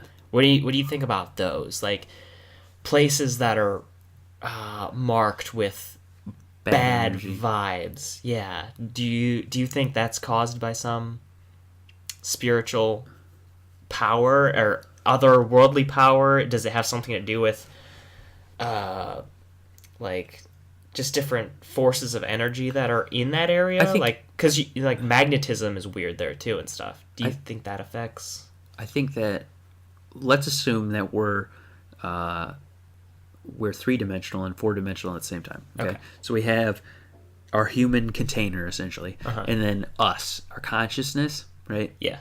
If we were to assume that that's true, where there's two parts of us into one being, I don't see why at the time of death you couldn't release something, you know, fourth dimensional into the third dimension. So like if a bunch of people are feeling suicidal in one area, you're going to feel the weight of that. Does that make sense? Yeah. You know? Yeah. It's an emotion. Yeah, But like a palpable one. Yeah, an actual palpable emotion that would probably lead to more people doing weird things or killing themselves because they feel it as well and they're already in a bad mood. Then they go to a place where that heaviness is. Maybe, you know, that makes sense to me. Like a cursed area just being an area that can manipulate people to feel more than they're already feeling. Gotcha. Which leads to, you know, suicide or murder, you know. Cool. Yeah, that's a good... No, I didn't know, because it's just a very interesting... Because they made movies about it and stuff recently. Right. It's just an interesting topic, because we don't know. Yeah. And we don't know why it happens. We don't know why this area, you know... The Suicide Force is so weird. Yeah, or just places like that. I wish we could get a real group of people together that were willing to just put stuff out there at all times, recording devices, cameras, the whole deal, and put it on live stream, you know? Yeah. And we just watch and see what happens and then document it. Instead of people going out there and talking about their personal experience. I don't give a crap. I want to know what's actually happening. You know what I mean? Yeah, you want documented. I want documented proof so we can actually talk about this and figure out what it is. And then stop it. Stop it or understand it at least. Yeah. You know? Because, like, what if that does have a huge effect on human beings? Yeah. Like, these things... And we don't want that to pop up anywhere else if it's Yeah. possible. Right. So, yeah, we should actually, like... We should look document at it. Instead of just being, it's not science, it's not real. And maybe they've tried, and they all just felt that way. I just... You know what I think? It's driven by money, first of all. Uh-huh. It's not it's not cheap to record things or to stream things. And it's not interesting if nothing happens. You know? Yeah, it's really taking a risk. Yeah, so think about, like, a TV show. You're a TV show talking about spooky stuff. Uh-huh. You have to have something spooky happen, or that episode's useless. Even if you make it up. That's true. That's the problem I have with it. That's the problem with Ghost Adventures. That's the problem with all these shows, because something has to happen. And if nothing happens, the you episode's can't use useless. that show. Yeah. Yeah, you have to add something. Something has to happen. So that's a problem for me. Like, I have a very hard time looking at that and being like, yeah, this is real. And if we would just talk about it, we could be like, okay, there's science behind this because here's evidence of this. Yeah. You know? Could you imagine a Ghost Adventures, but they were, like, not dramatic? Nothing would They're ever like nothing happen. happened. Yeah. They're like, we went here. 30 minutes of nothing. Nothing happened. Here's our footage. Here's our footage. It was kind of creepy, but, like... Yeah, we felt a little spooked, but... Nothing. Because it was in a creepy house. But yeah, No. I think that I believe in it, right? Mm-hmm. Because of the overwhelming amount of data and, like, witnesses. Well, statistics don't lie. I mean, people lie. Mass hysteria is a thing, but Well, that's what I'm saying. But we don't know why. We don't Right. know the reason why. if we actually just Statistics say this is a bad place. right? Because people definitely kill themselves. We don't have there. a fact to tell us why, though. You Yeah. know, exactly. that's what I want. I do too. I want answers. We should make that show. Damn we it. should make the adventure show, and sometimes just nothing happens. So we went here. Nothing happened. Nothing We just wanted to happened. let you know in case you were also gonna go here. So here's the Don't. footage, and it's just us talking. Yeah, just walking across empty plains. You're Yeah. like, there's nothing here. Uh, Ooh, did you ever look for Gore Orphanage? You know what Gore Orphanage is? It's a place around here. There was apparently an orphanage that burned down. yeah. Here being Ohio. Right. It's about 45 minutes away, I think, ish. I don't remember. It's been a while. But supposedly, there's an orphanage and it burned down with a whole bunch of people in it. Super sad. But there was a foundation you were supposed to be able to find out in the woods. And if you went there, you heard spooky stuff. Yeah. And when you came back, there were supposed to be little kids' handprints on your car. Dang. That's pretty spooky. That's super spooky. So clearly, I went to try it. Did it work? I didn't. But I didn't even find the orphanage. Apparently, went in the all forest. that's left is, like, even of the foundation is just broken rocks and, like, a But broken nothing statue. spooky happened? No, and I didn't even find it, dude. I looked for a good hour and a half, 2 hours for this thing in the woods. That's I- good TV. You walking around the Yeah, forest. see, that's looking- that's why I mentioned it, is because it... Nothing happened. I looked forever and couldn't find this place, and nothing spooky happened. It was a little spooky just because I was looking for something haunted in the woods, but nothing happened. Right. But I've never been to, like, a place that was supposed to be haunted. I'm willing to do it. would you want to go to the Mansfield Reformatory? I don't see how that's creepy. That's just where people... It's haunted. People say it's haunted? Well, it's... Yeah. Actually, speaking of Ghost Adventures, they did a whole episode on it. And spooky stuff happened to them, of course. Yeah, it did. Weird, right? Whoa. But it's supposedly haunted because of all the prisoner deaths they've had. Oh. It's, it is a state penitentiary, so they've had... Do they have, like, lock-ins? Where you, like, go there and stay there at night?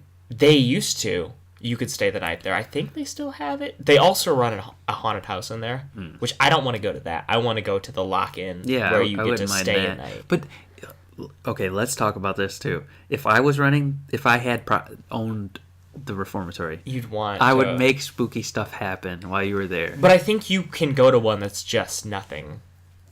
Like, they don't do anything. Yeah, I knew about that because the band After the Ashes played at Ink and the Clink, which was at the Reformatory. Oh, cool. They played with 3 Days Grace and Yeah. All That Remains. I remember and you stuff. saying that. Yeah, so I knew about the Reformatory. Plus, what was filmed there? Shawshank. Yes, it's a pretty popular place. Yeah, it's pretty. It's popular. only like an hour from here ish. Yeah, it's about an hour away. That would be fun though. I think we should check Lock that in, out. yeah, live stream it. I was gonna say we could live stream part of it. Nothing's gonna happen. Or what if something does though? Well, it's gonna be on camera then. Yeah, I think we should do it. I think we should too. Live stream it. If you want us to do that, send it in the chat. Yeah, tweet it. But I think we should do that. That'd be fun. That would be fun, and I would like to do that, like just for fun, like a side project to like check areas out, and instead of dramatizing it, do it on my own. So I don't want to dramatize. Yeah. I want real, because I want to be spooked. I get super spooked. I'm not really interested in being spooked, but I want to be spooked. I want to know if it's real or not. Yeah. And not just some. You know what I wish? Huh. I wish people weren't so, like over the top protective of graveyards, because I don't want to mess the tombstones up. I think you should be able to go and tell people that you're gonna be in a graveyard. There should be a graveyard manager who, like, you can be like, hey, we don't want to mess anything up. We just want to sit in it at night because I think that is cool. I think it's a spooky experience. But here's the thing for me with graveyards: why it doesn't creep me out at all. Yeah. The only reason it's creepy is because there's dead bodies there. The living person had maybe never been to that location before. Yeah. So what are the chances of that they anything being there? Why would they be there? You know, they would be where they died. Yeah, I think it's just the aura again, the heaviness that you can get from being in a place with dead bodies that's designated for death. Right. But that's the thing that what's way creepier to me, because I used to work at Stein Hospice. And like I've been around hospitals. Where people, that's way creepier because there's like people die. That's there where you go to die. Yeah, that's way creepier. I hate hospitals. They're so scary. Like even right now, when I'm alive, hospitals scare me because that's where you get to die, and that doesn't. You literally go there to die. I'm not okay with that. I'm not either. That's true though. You work at a hospital now, right? Yeah. Do you ever get? Because you're there late sometimes, right? No, not usually. You can get called in though. Yeah, I can get called in. I've never been called in late, and there's no stories of people like, oh my goodness. Do you have any people that act weird? In the. I mean, people act weird everywhere. That's the problem. Well, yeah, but do you have any spoopy hospital stories? No. No? Just mostly people pooping themselves. Well, it's a little spooky. That's a little unfortunate. Yeah, I mean, I've been around people that have died. Or been in an area where somebody died, but no, nothing like. Do you ever get that heaviness feeling while you're? Yeah, because I'm at work. Well, that's impressive in itself. Different impressive feeling. But no, I don't have it. No. The spookiest story I have is that girl getting demon possessed, and it didn't end well either. So like these dudes grabbed her and took her to a room and like boarded off the room and had people guarding it. I have no idea what happened to her. Yeah. Did you ever see her again? Mm-mm. That's not a super good spooky thing. Yeah. That's this camp. The camp is spooky in general because it was like conditioning, dude. You'd go there, you had to wake up at like 5 a.m. Then you had to go to a flagpole where they would talk to you about stuff. Then you had to eat, and then you did a bunch of crazy physical activities. Really? So it's almost like a boot camp type deal. Yeah, but it was supposed to be fun. They didn't advertise it as a boot camp. It was supposed to be like a fun camp. Was it fun? It was like a boot camp. No, it wasn't fun. It was terrible. Okay, I didn't know if they did like I mean, activities. Some of the games were fun because you could play football and stuff, and you won awards. But it wasn't fun. Yeah, you know. Yeah, I didn't know if they did like obstacle courses and stuff. Like they did do obstacle courses, but like I want to do one of those. It wasn't like you may or may not participate. You had to participate. You had to, which made it less fun. Well, yeah. A lot of people doing what they don't want to do at camp that's supposed to be a getaway, and then someone's supposedly possessed. They take her into a room. How long she were never these comes back. Camps, though? A week. A week? A full week? Yeah. Was it in a separate location that you had to go to? It was like in the middle of freaking nowhere. So it was spooky. Yeah. And like that lady disappearing was spooky. Yeah, that's really weird. You didn't see the rest of the... Did it happen at the beginning of the week? Or it happened at like the second day. And she never came back. Really? Never came back. No. Yeah. Wow. And after the whole like police investigation, was there a police investigation of all the places? Yeah, when I got out, I'll call it whatever. the guy went to jail, the pastor, Yeah. and all of the like camps and stuff that we used to go to got investigated. No way. Yeah, it's super spooky. Did you ever look into it to see if?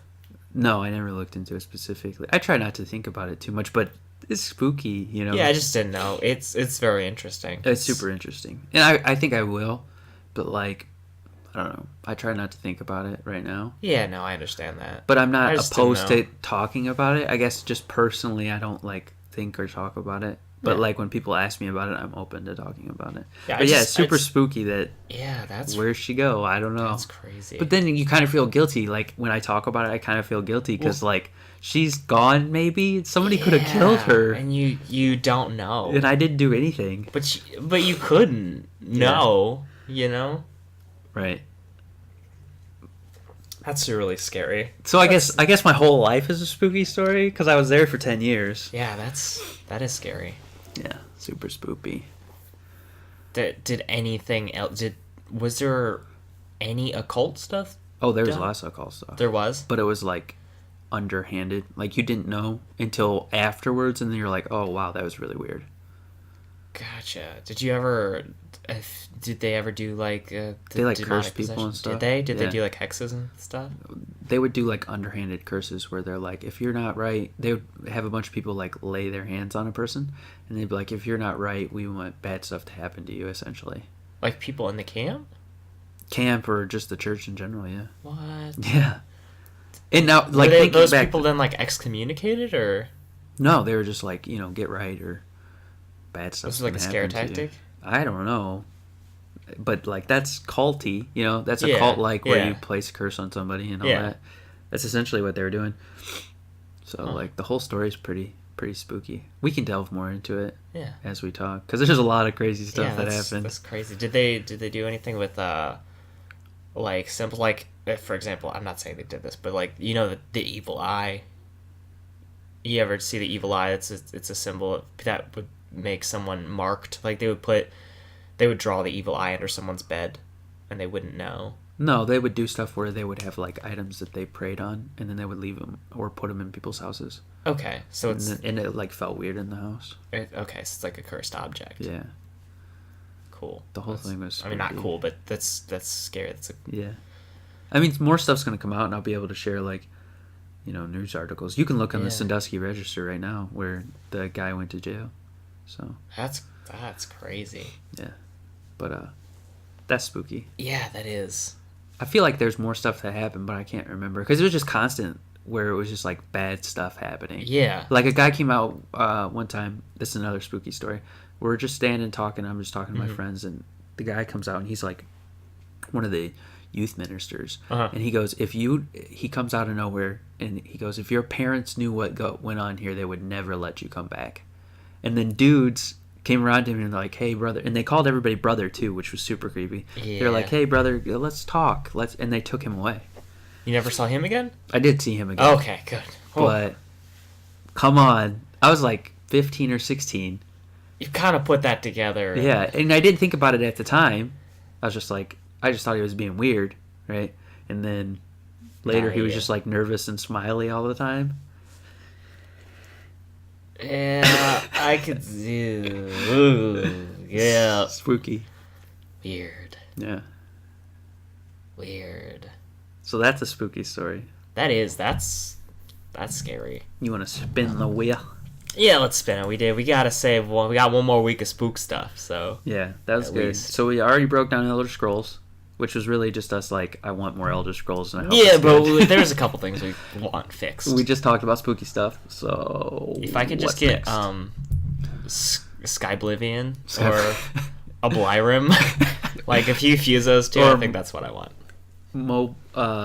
Morrow Sky Yeah. Vian. Mo Skyrim. I want Mo Skyrim. So what we got is open time. Open time. Do we get any? Yeah. We suggestions do. in We chat? do need a visible wheel, and we're working on it. Do we have suggestions for topics? I'm not crafty. That's a problem with our You know spinning who wheel. is? And I feel like we could buy a spinning wheel somewhere.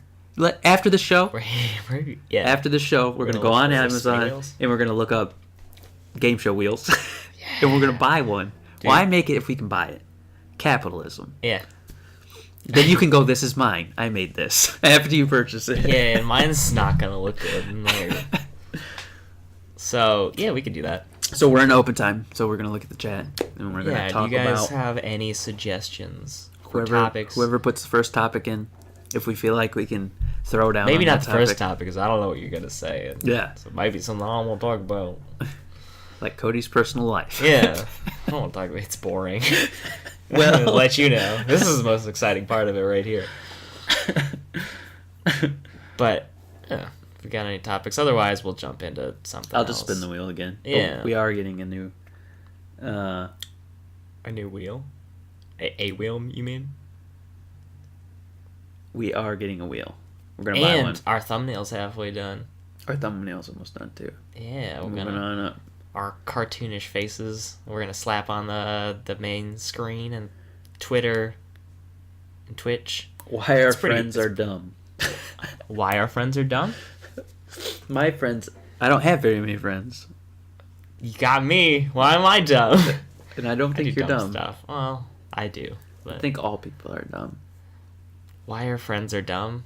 I've done some dumb We stuff. could do breakdowns, topics, just whatever. Like, you can ask us to break down a game. You can ask us to talk about more spooky stuff. You can ask us whatever. It's open time. I've done dumb stuff with my friends. I think that's like the primary purpose of friends. To Yeah, do dumb do things. dumb stuff with Well, them. then it spreads around the dumb, and you're not as dumb as an individual. See, it makes me feel better You're because dumb someone as a else is group. doing the dumb thing with Yeah, me. you're dumb as a group. Yeah. So technically, you're less dumb than you would be if it was by yourself. Yeah, for sure. So we just broke that down. I've gone minor spelunking with my friends one time. That was pretty dumb because we could have got caved in. And Where'd you go spelunking at? spelunking is a term I throw on it. It was really just we went in a tiny cave. If you run off, you've been in Castelli Quarry, right? Yeah. They got a little cave there. They have a little cave there. I Yeah, wouldn't we call that went- spelunking. Yeah, it sounds cooler though. That's like... That sounds more interesting. People are like, what did you do? Yeah. What's that? That's more like lunking. Spelunking.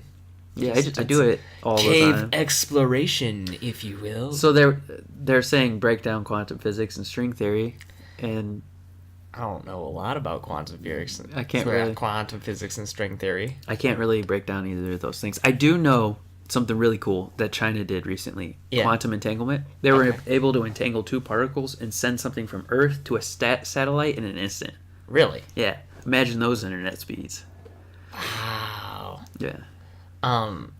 Dude, that's okay. I was talking to one of the people in our chat, my friend Cody, Yeah. about teleportation. Yeah. Which is cool. We talked about how in our was it episode 2 how you could teleport and then maybe you'd be off the Earth. You'd have to. No, we were talking about time travel. If you travel Yeah. back in time, Oh, you're that's going to what it be in was. space because Yeah. the Earth is always moving. Yeah. Yeah. And we got into teleportation, and they're working on it, right? Yeah. And if you teleport, how it's currently working is it would break you down Yeah, and then and copy rewrite rewrite your code somewhere else. Yeah. So essentially, when you get teleported, you die, Yeah. right? And then you're copied. And then you're copied, and that's not you anymore. That's a new clone. Well, think of about this. you. Depending on how consciousness works, right? Mhm.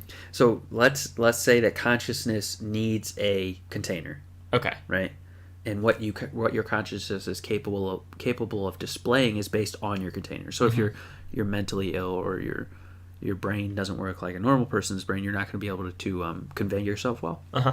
If consciousness is attached to your container, when your container gets rebuilt, Yeah. your consciousness might just snap into it, right? Yeah. So they're doing the world's first head transplant coming up. Yeah. And once we get into those interesting things where we like switch brains around See and whatnot, if we'll be able to determine if your consciousness. your consciousness is actually real or it's just our brain, our neurons and whatnot. So Cheers. if consciousness is real and you're rebuilt and Yeah. you snap in, then you didn't really get killed. Your container got destroyed and you're still you. What's super creepy though, what if you do get rebuilt? It's based on your neurons and like an entire group of people try teleportation and they're really just like new creepy people. Yeah. See, that's what I'm worried about. Because here's a couple things, okay? What did he say? He loves this conversation. Oh, yeah. Okay, so here's what I'm worried about. Because if you get broken down here and remade somewhere else, what if... your consciousness can't find its way. Yeah, we'll say like on the spiritual, because they're trying to measure if people have souls. Right, which is consciousness, essentially. Yeah, because if you die, they've measured that 0.000 something of a pound gets released, right? On death, yeah.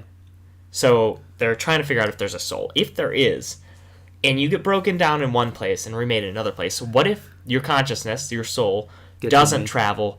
What if you just die?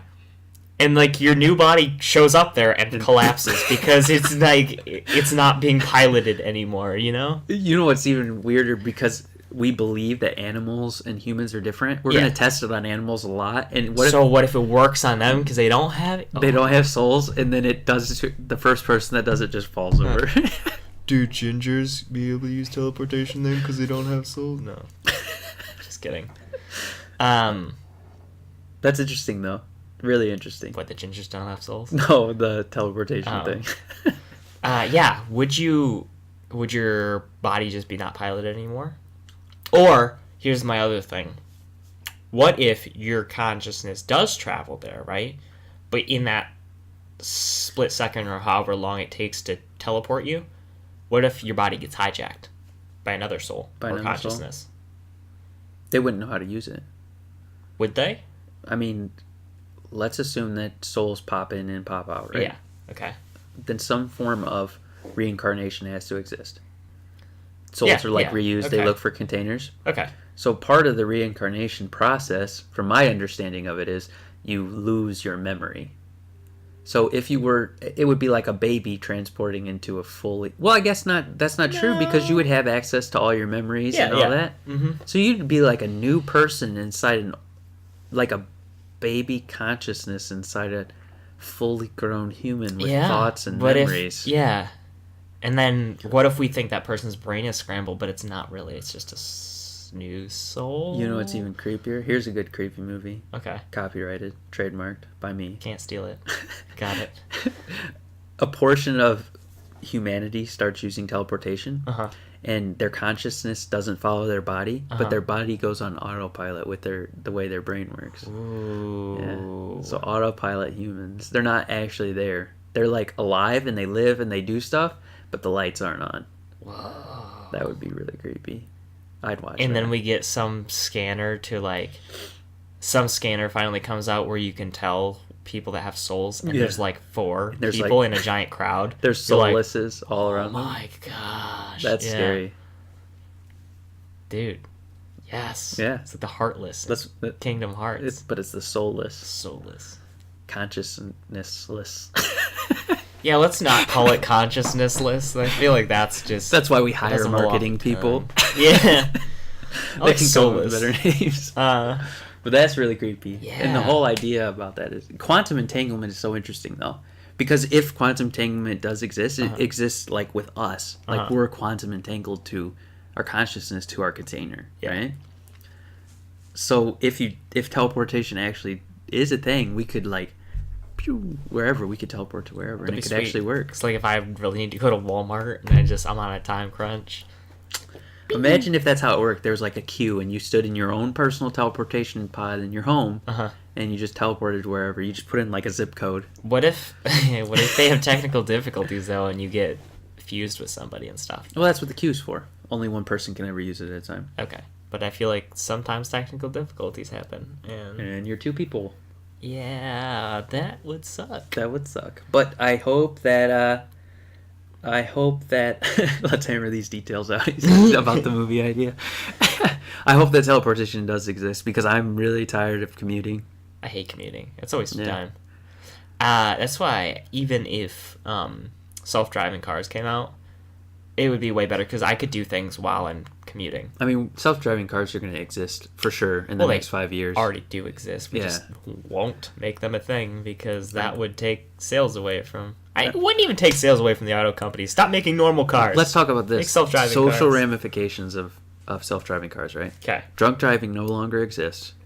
Mm-hmm. You can turn up all the time while you're driving. Mm-hmm. What are police officers going to do? Probably something useful instead of pulling me over for my blinker being out. I don't know. But for real, what are they going to do? Like, because the cars aren't going to break the law. Like, they can't. What are they going to do? Yeah. Do something useful. Maybe. I don't know. Maybe they can go away. That would be nice, too. Isn't that interesting, though? Like, no more speeding tickets. That's super interesting. That'd be sweet, actually. I hope that it happens. Maybe they would become helpful citizens and you don't just like the help police? people who their tire went, flat or something. And they're like, oh, that's okay. I'm on it. I don't have any crime to deal with. To fight. So I'm going to help you fix your car. Instead of being like, you got to move in like the next hour or we're giving you a ticket. It's like, Right. okay, thanks, man. Do you think in the future it'll be illegal to drive? I don't know if illegal, because I feel like if something malfunctions in your car, there should still be a manual option. I think that it should be illegal to drive in the future. I think you should have to have a special license that requires much more training than our current licenses. So to like get to places that you have to do manually, like the car Well, couldn't do. let's talk about like as automatic cars come out, so is automatic maintenance, so is automatic smart detection, where we're going to determine where there's a fault in the car. Mm-hmm. Breakdowns are going to be less. On top of breakdowns being less likely, the cars can take themselves in for servicing. Oh, okay. So it's gonna recognize a problem as soon as it happens. It doesn't get and let then go. and then maybe it won't let you drive the car. It'll be like, hey, you can't drive until you go for maintenance. But a maintenance person's on the way. Maybe Yeah. that's what the police officer's gonna do. Turn into maintenance. Man. Yeah, that's useful. That's helpful. And we just have to do it safe. We have to do it on some sort of blockchain technology, because as of now, you could hack it.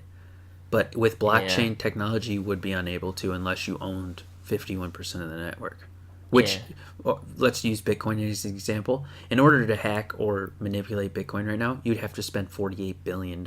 That's a lot of work for not a lot of gain. You wouldn't gain that much. And it's more than that, too, because Bitcoin's worth more than that now. It would mitigate robberies, too, I think. Carjacking?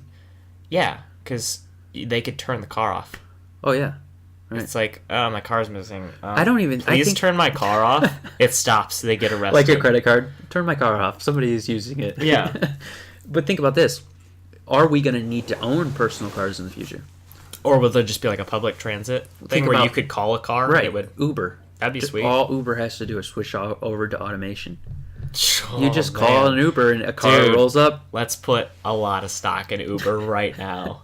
If Uber decides to do so, they would. Don't see why they wouldn't. A fleet of automatic cars. Let's do it now and then give them the idea, and they're like, "Whoa, that's genius!" And then we're rich. Well, we already talked about it on a live stream, so it's live and people could steal that idea. But I don't care. I want it to be the future. Imagine how much money you would save right now if you didn't own a car. You wouldn't pay for gas. You wouldn't pay for maintenance. I have bad luck with cars too. So like my cars break down a lot for no reason. No insurance. Yeah. No taxes. No tags. You would not have to pay. You would save thousands and thousands of dollars. Pay for a fee every time year. you use it. Like I can't imagine them giving you that service for free. Uber? No, you would pay it like it would be cheaper because there wouldn't be drivers in it. Yeah. It would be automatic. But yeah, you'd have to pay for your trips, but they would only be several dollars, which is what you're already paying by owning a car, but you also have to keep the tags up, you have to have insurance. Yeah. You wouldn't have to have any of those things anymore. Pretty cool. That's the future. I like it. That's how or I teleportation. See the future. Teleportation would ruin all of that. You don't need it. That's when we could take our stock out of Uber. Yeah, and they're like, teleportation. What? Gotcha. We saw it. We're heavily invested in teleportation now. You want to spin the wheel? I feel like that was a fun open topic. Yeah, it was. It just it's picking the same thing over and over again. Oh well.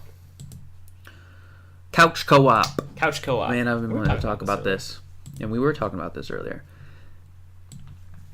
Okay, so I think couch co-op is going to make a comeback with the Switch. That'd be really cool, because you know what I like doing? Playing games with my friends. Yeah. You know what I like doing? Playing games with my friends in the same room. Uh-huh. And so what we're probably gonna do after this stream is play my Xbox and down here and stream it on Mixer because that's what my Xbox can do. But the thing is, you have to put a TV up. You have to get your console. You have to plug in the internet. You have to do all this crazy stuff just to play, right? There's a 30-minute setup if you have more than one person. The Switch, you're done. Links. There you go. It's real cool. And I bought a really cool stand so I can sit my Switch up on a stand, and it has 2 controllers already in it. You can play with your friend right then and there. It's really sweet. We used to have, we were talking about this earlier, the Halo parties. Halo parties were awesome. That was like that was turning up back in the day. Dude, you get a couple 24 packs of Mountain Dew. Code Red. Because that was the only one that existed. Yeah. And you turned up with your friends. And everyone in the same room, giant LAN party. And you know what was great about that? When somebody's really pissing you off, teabagging you every 3 seconds, you go over and hit them. Yeah, you just punch them. And there was like almost no lag. No lag. Because you didn't have to worry about internet issues because you were all hooked up to the same. Yeah. It was just a switch and you just hook it. It was great. It was fantastic, and now it's gone. Yeah. And I love couch co-op. I do. I really do. Oh, it's fun. That's my favorite thing, actually. Yeah. It's my favorite way to play games. And I feel like the way games went and what Nintendo's trying to bring back, and hopefully they can if they get with the times, is the more social aspect of gaming. Where it used to be like, when you played games, you were together and you played games. Yeah. Like nowadays, board games. Yeah, like board games and then video games early on. And then now you're on, and in order to talk to your friends, either you have to start a private party, which doesn't, you stay in the same group of people. Yeah. Or you listen to every 13-year-old and how they had a fantastic time with your mother. Yeah, my mom's so poor and I didn't know. Yeah. Until I played Call of Duty.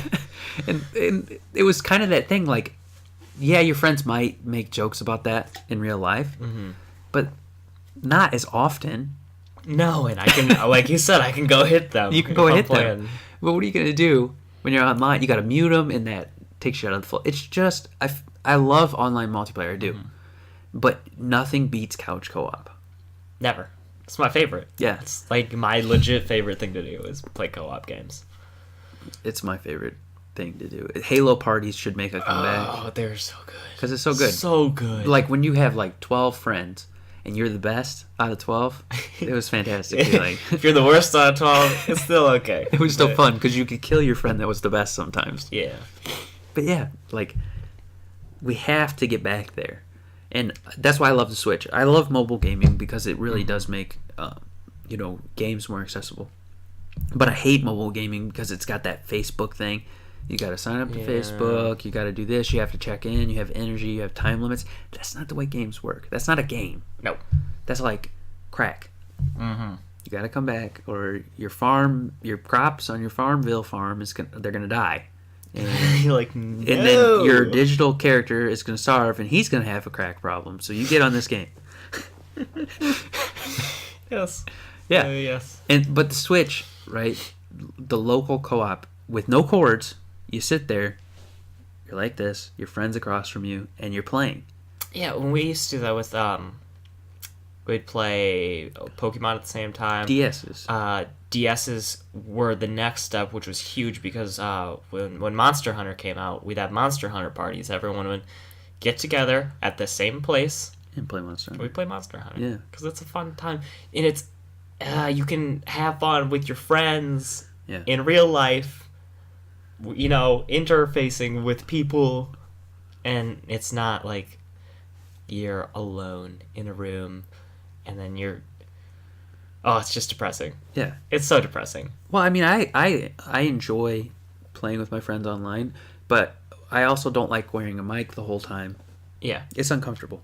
And, then you have party issues. Somebody has that reflecting mic or squeaking mic. Yeah. You don't have that in real life. I think an option to do both would be great. I think that moving ahead with games, you should be able to play with your friends against other people online. Because I don't really care if I can't talk to my enemy team. Yeah. I don't need to talk to them. I don't need to talk to them, right? But I want to be able to play with my friends and play against other people, so we can be on a team together in the same room. So that's what me and my friend do. We come down in the basement. We play games, and we have our Xbox TVs right next to each other. Mm-hmm. And like Fortnite has been fantastic because you look over what your friend's doing, and it's just fun. You can talk to each other. There's no delay, no whatever. But I feel like games make it hard. Just the hardware themselves makes it hard for you to play co-op. As where the Switch is like, it's not difficult anymore with the Switch. It links right up. It just links right up, yeah. More, I think the whole LAN thing should come back. It made everything so much better if you're just playing with like one friend, or a couple friends. I always liked multiplayer games where you could create custom games and then you could play with just your friends. Yeah. The problem is getting all your friends in the same location. There's a lot of issues, and which is why we moved to the multiplayer we have today. Which is nice, but it's not the same. We really just need to improve our like network quality and all that stuff. It's not. It's aggravating when it doesn't work right. Oh, so aggravating. Yeah. Can you hear me? Hey, can you hear me? Oh, my mic was muted the whole time. I'm sorry. It's like, oh! Yeah, it's the worst. It's so stupid. So what I'm really excited for, personally, is I hope that Smash Bros. Comes out on the Switch. Mm-hmm. Because I love Smash Bros. That'd be a fun thing to get. I have a friend who nobody likes Smash Brothers more than him. Nobody? Nobody in the world. You can give me anybody. Nobody likes Smash Bros. More than he does. He has an addiction, but he's really good at the game. That's his game, Smash. Is it Melee or? Oh, he started with Melee, but I mean. Now he's on 4. He's moved to like Brawl and stuff. Brawl is not competitive. Brawl's old, right? Melee's older. Melee's the one that has the competitive And then community. Brawl was after. And Brawl was trash for the competitive community. It was Is a there good another game. Super Smash Bros? Yeah, Smash 4. What is Smash 4? I didn't even know that existed. Dude, Cloud's in it. Okay, I do. I thought that was just an extension. Is that not an extension of? No, Smash 4 is a whole new game. Good lord, I didn't even know that. Did you ever play Kirby Air Raid? Air Ride? Yeah. Yeah. Remember City Trial? Yeah. So there's a mode on Smash 4 that's like City Trial, but with Smash. You run through dungeons. What? And you collect those little badges that made you more powerful. Uh-huh. It's the best game mode ever. That's cool. It's really fun. And it was like nobody played it, and it was a real bummer. Now I feel dumb. I didn't even know that game came Smash out. I don't 4 play is a lot incredible. of Smash. It's fun though. I like Smash. Right. And I feel like it would do very well on the Switch. And I hope it happens. That'd be sweet. Like, I really want it to happen. That'd be super sweet. But what other games would you like? Like, Halo on a portable console would be very cool. I think mostly just the co-op games will be super fun. Or like the Monster Hunter's co-op game. Like Monster Hunter, I want, which is coming to Which it, is happening, Switch. yeah. Mostly just the co-op ones. That'd be fun. Even Pokemon. I would love Pokemon to come to the Switch. It is coming to the Switch. They announced this week that Ultra Sun and Ultra Moon would be the last Pokemon game for the DS. I'm not playing that, but but yeah, That's the last one. I'm excited. It should have been on a console a long time ago. I feel like it would fit very well on the console, especially with the new social features like Wonder Trade. Yeah, Wonder Trade's like my favorite thing in the world. dude, it's like Pokemon Lottery. And Yeah, I love it. It's great. I like put in a Bidoof and I could get A shiny. a shiny. Hopefully not a shiny Bidoof. I'll take it. Yeah, if it's shiny, you'll take whatever it is. Even that stupid ice cream Pokemon. Oh, I hate that one. That's my least favorite. So what do you think? How do we get couch co-op to be profitable? Because a problem with couch co-op, it's not that profitable. Well, everyone had to have their own copy of Halo. Really, I mean, you could play split screen. Well, so the reason less why it's profitable, not but the reason why it's not profitable is because not everybody has friends. that is a problem. Yeah. So how do you make couch co-op profitable, right?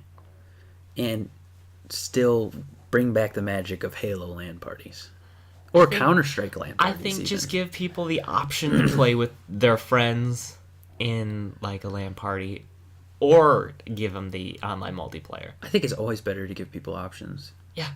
Yeah. And I don't think it'd be that much more work. It's a little bit more work, but Is it's it? yeah. I mean, LAN's easier than online networking for sure. But I'm not sure. The reason why split screen doesn't happen very often, I can tell you exactly why it doesn't happen. You have to render 2 instances of the game, on one console. Yeah. So every time you bring in another split, you have to bring down game performance. So then you have to, while you're building the game, you have to keep that in the mind the whole time. Is this going to be played by one person or four? Mm-hmm. Which is why split screen is becoming less and less prevalent. Because as we're pushing graphics further and it's becoming more realistic, You don't want that to go. you can't split. Yeah. If you were to split, then you lose, graphic quality goes down. People are freaking elitist about graphics now, too. Yeah. Which drives me crazy. I don't give a crap about graphics. When I grew up playing games, I played pokey ass pointy triangles and I had fun. Yeah. The Had a good PlayStation, the Crash Nintendo 64. Bandicoot, Yeah. Tomb Raider. And I thought, I did. I was like, whoa, look at these graphics. But still. These are amazing. But still. I'm always going to prefer gameplay unless it looks like some early access title with assets that were randomly thrown together. Yeah. As long as it's cohesive and the art style's okay, I don't really care, Yeah. I'm not going to complain if the graphic quality goes down as my friend starts to play. Yeah. No, that's not going to bother me. I'd rather play with my friend than play in the highest quality. Yeah. It's like... Or put in something like, if you're going to play split screen, quality's going to go down in order to... Yeah, but you just know that. You should know that, but people don't know that. That's the thing. And then people get mad about it. Like, oh, I'm going to play this game and it looks like crap with my friend. What the hell? Yeah, it's like, well... Yeah. And it sucks, too, because the industry... when the industry tries to do good, sometimes people, shit on them.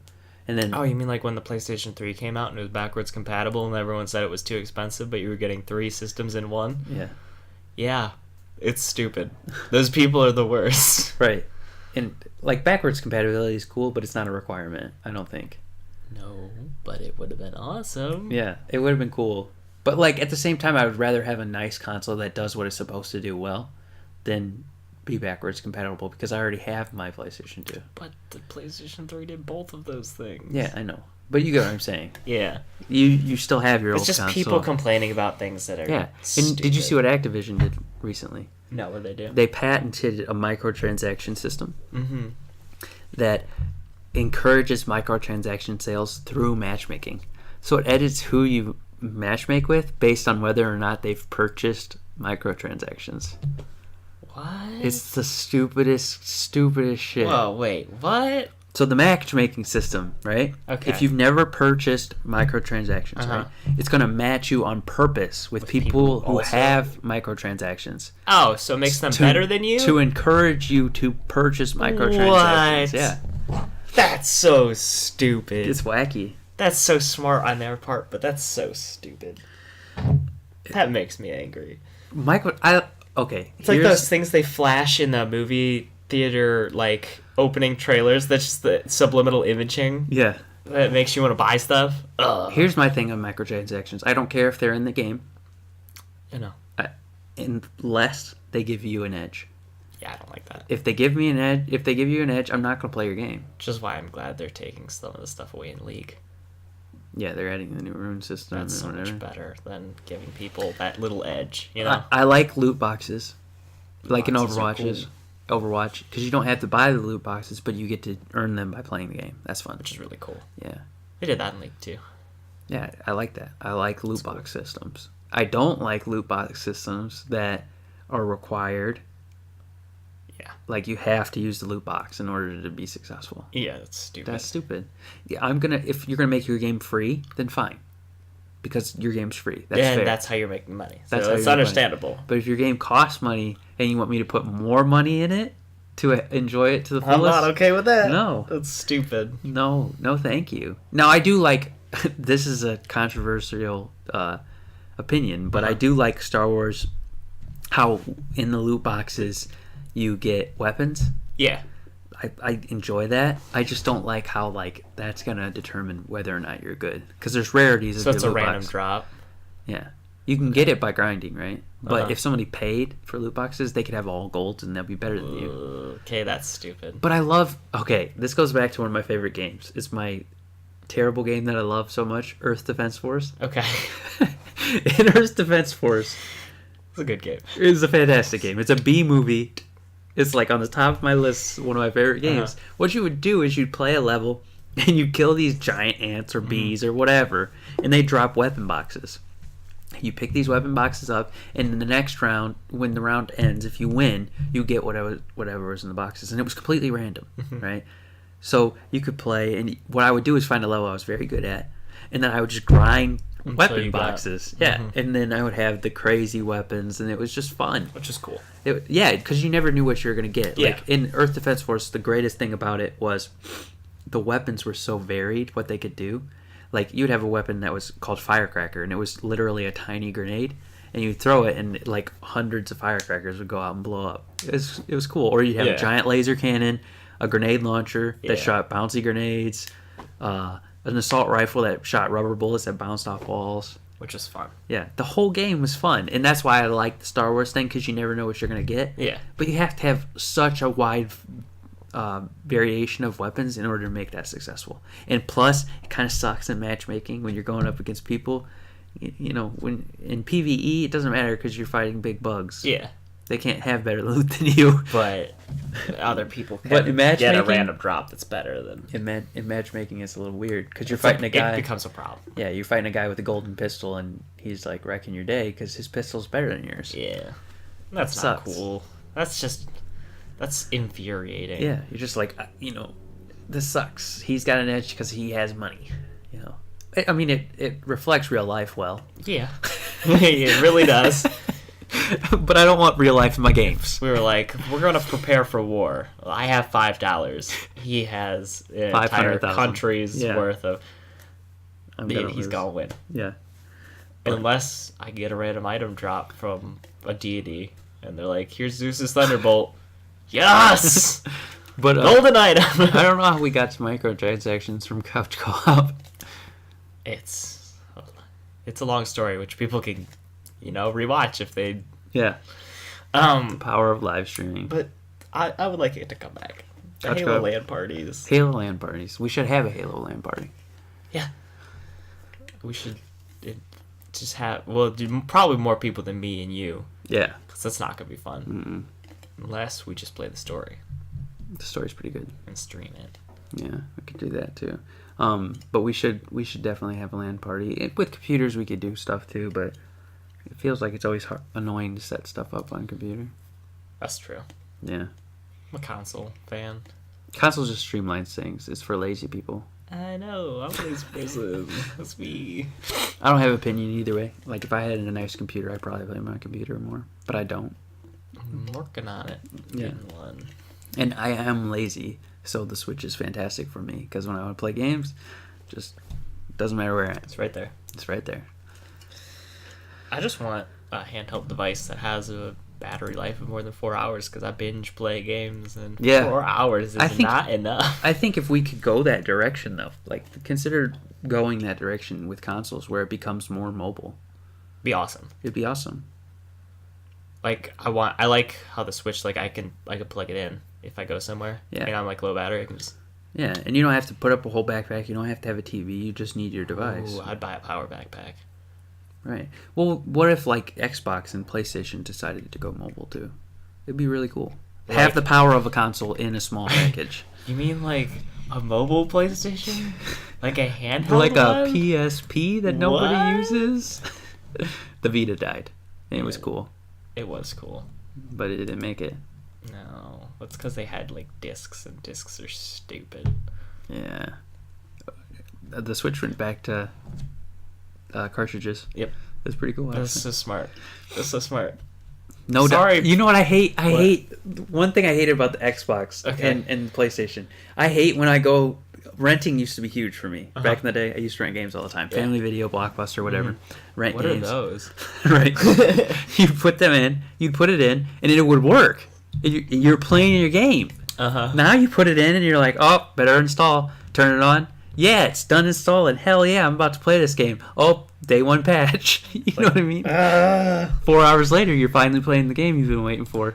And then you get through the game and they're like, wait for next week when the next half of this game comes out. And you're like, what do you mean the next half of this Yeah. game? Oh, we didn't give you all the game. The DLC's right here. It's like, Ugh. And that's why I'm digital only. Because you can preload it.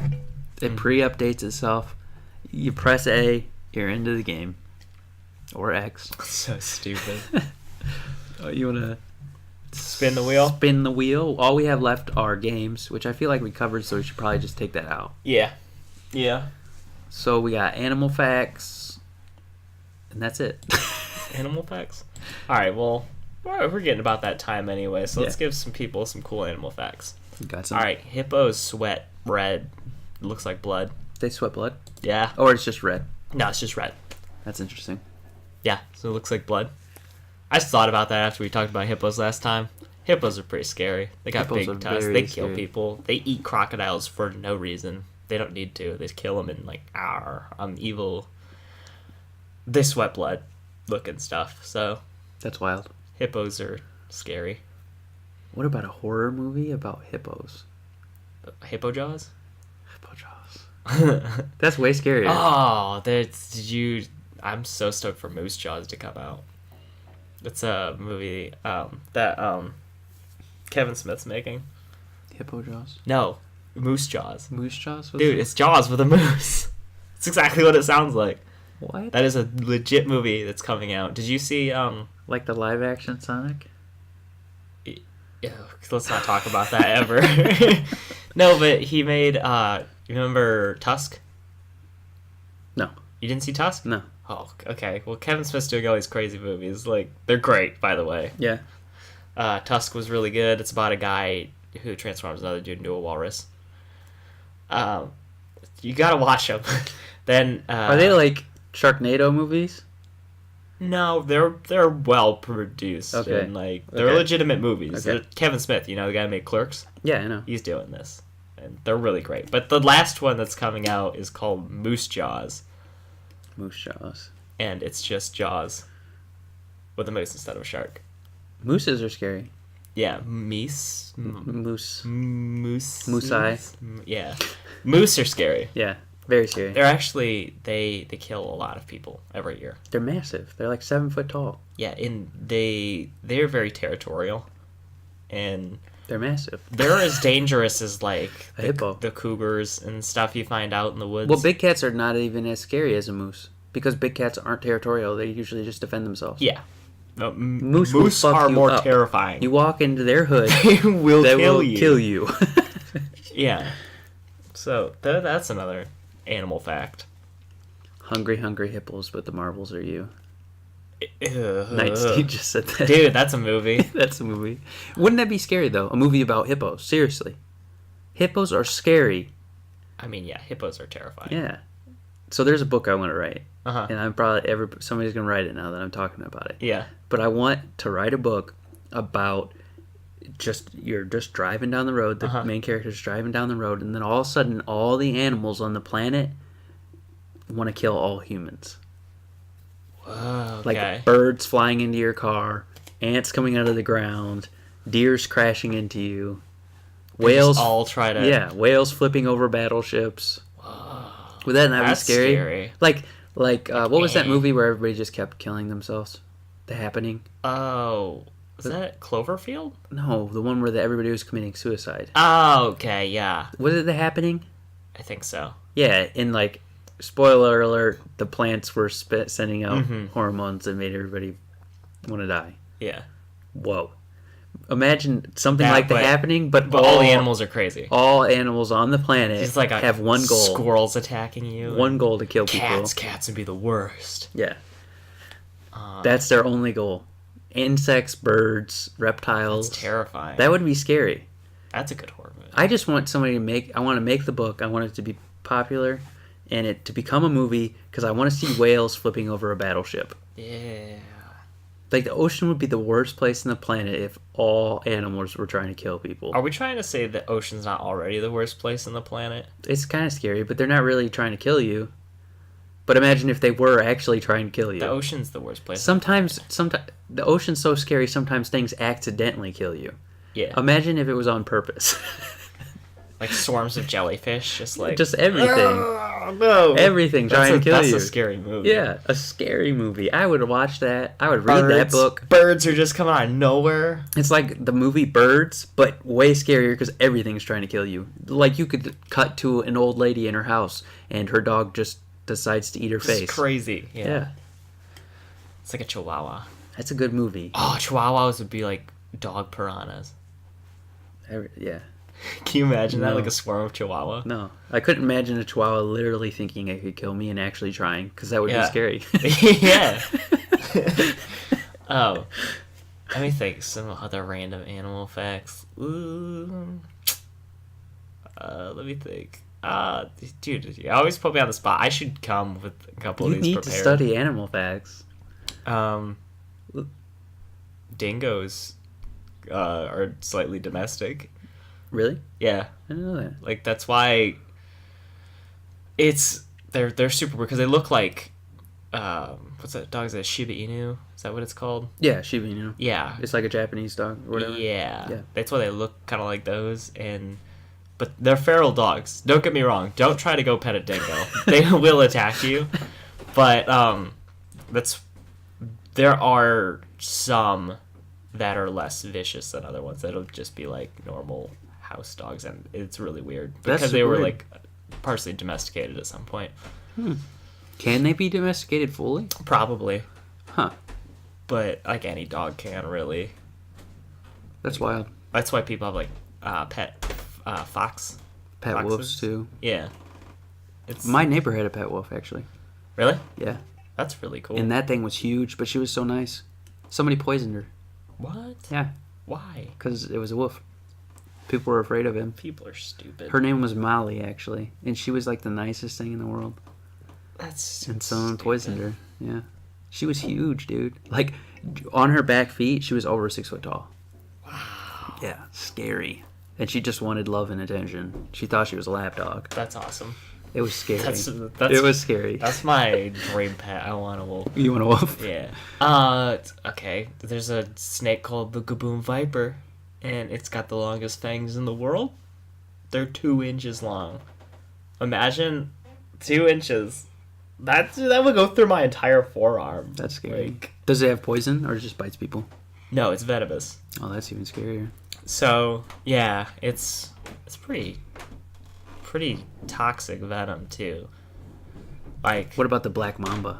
ooh, black Nobody Mama's cool. survives it, but one guy did survive it recently. Really? Yeah, he got bit, and it like I forget. I'll have to look it up or post on the Twitter. Guy that survived black mamba bite. Well, He got bit, and it didn't go. It went somewhere where the toxin couldn't get to his heart, ooh.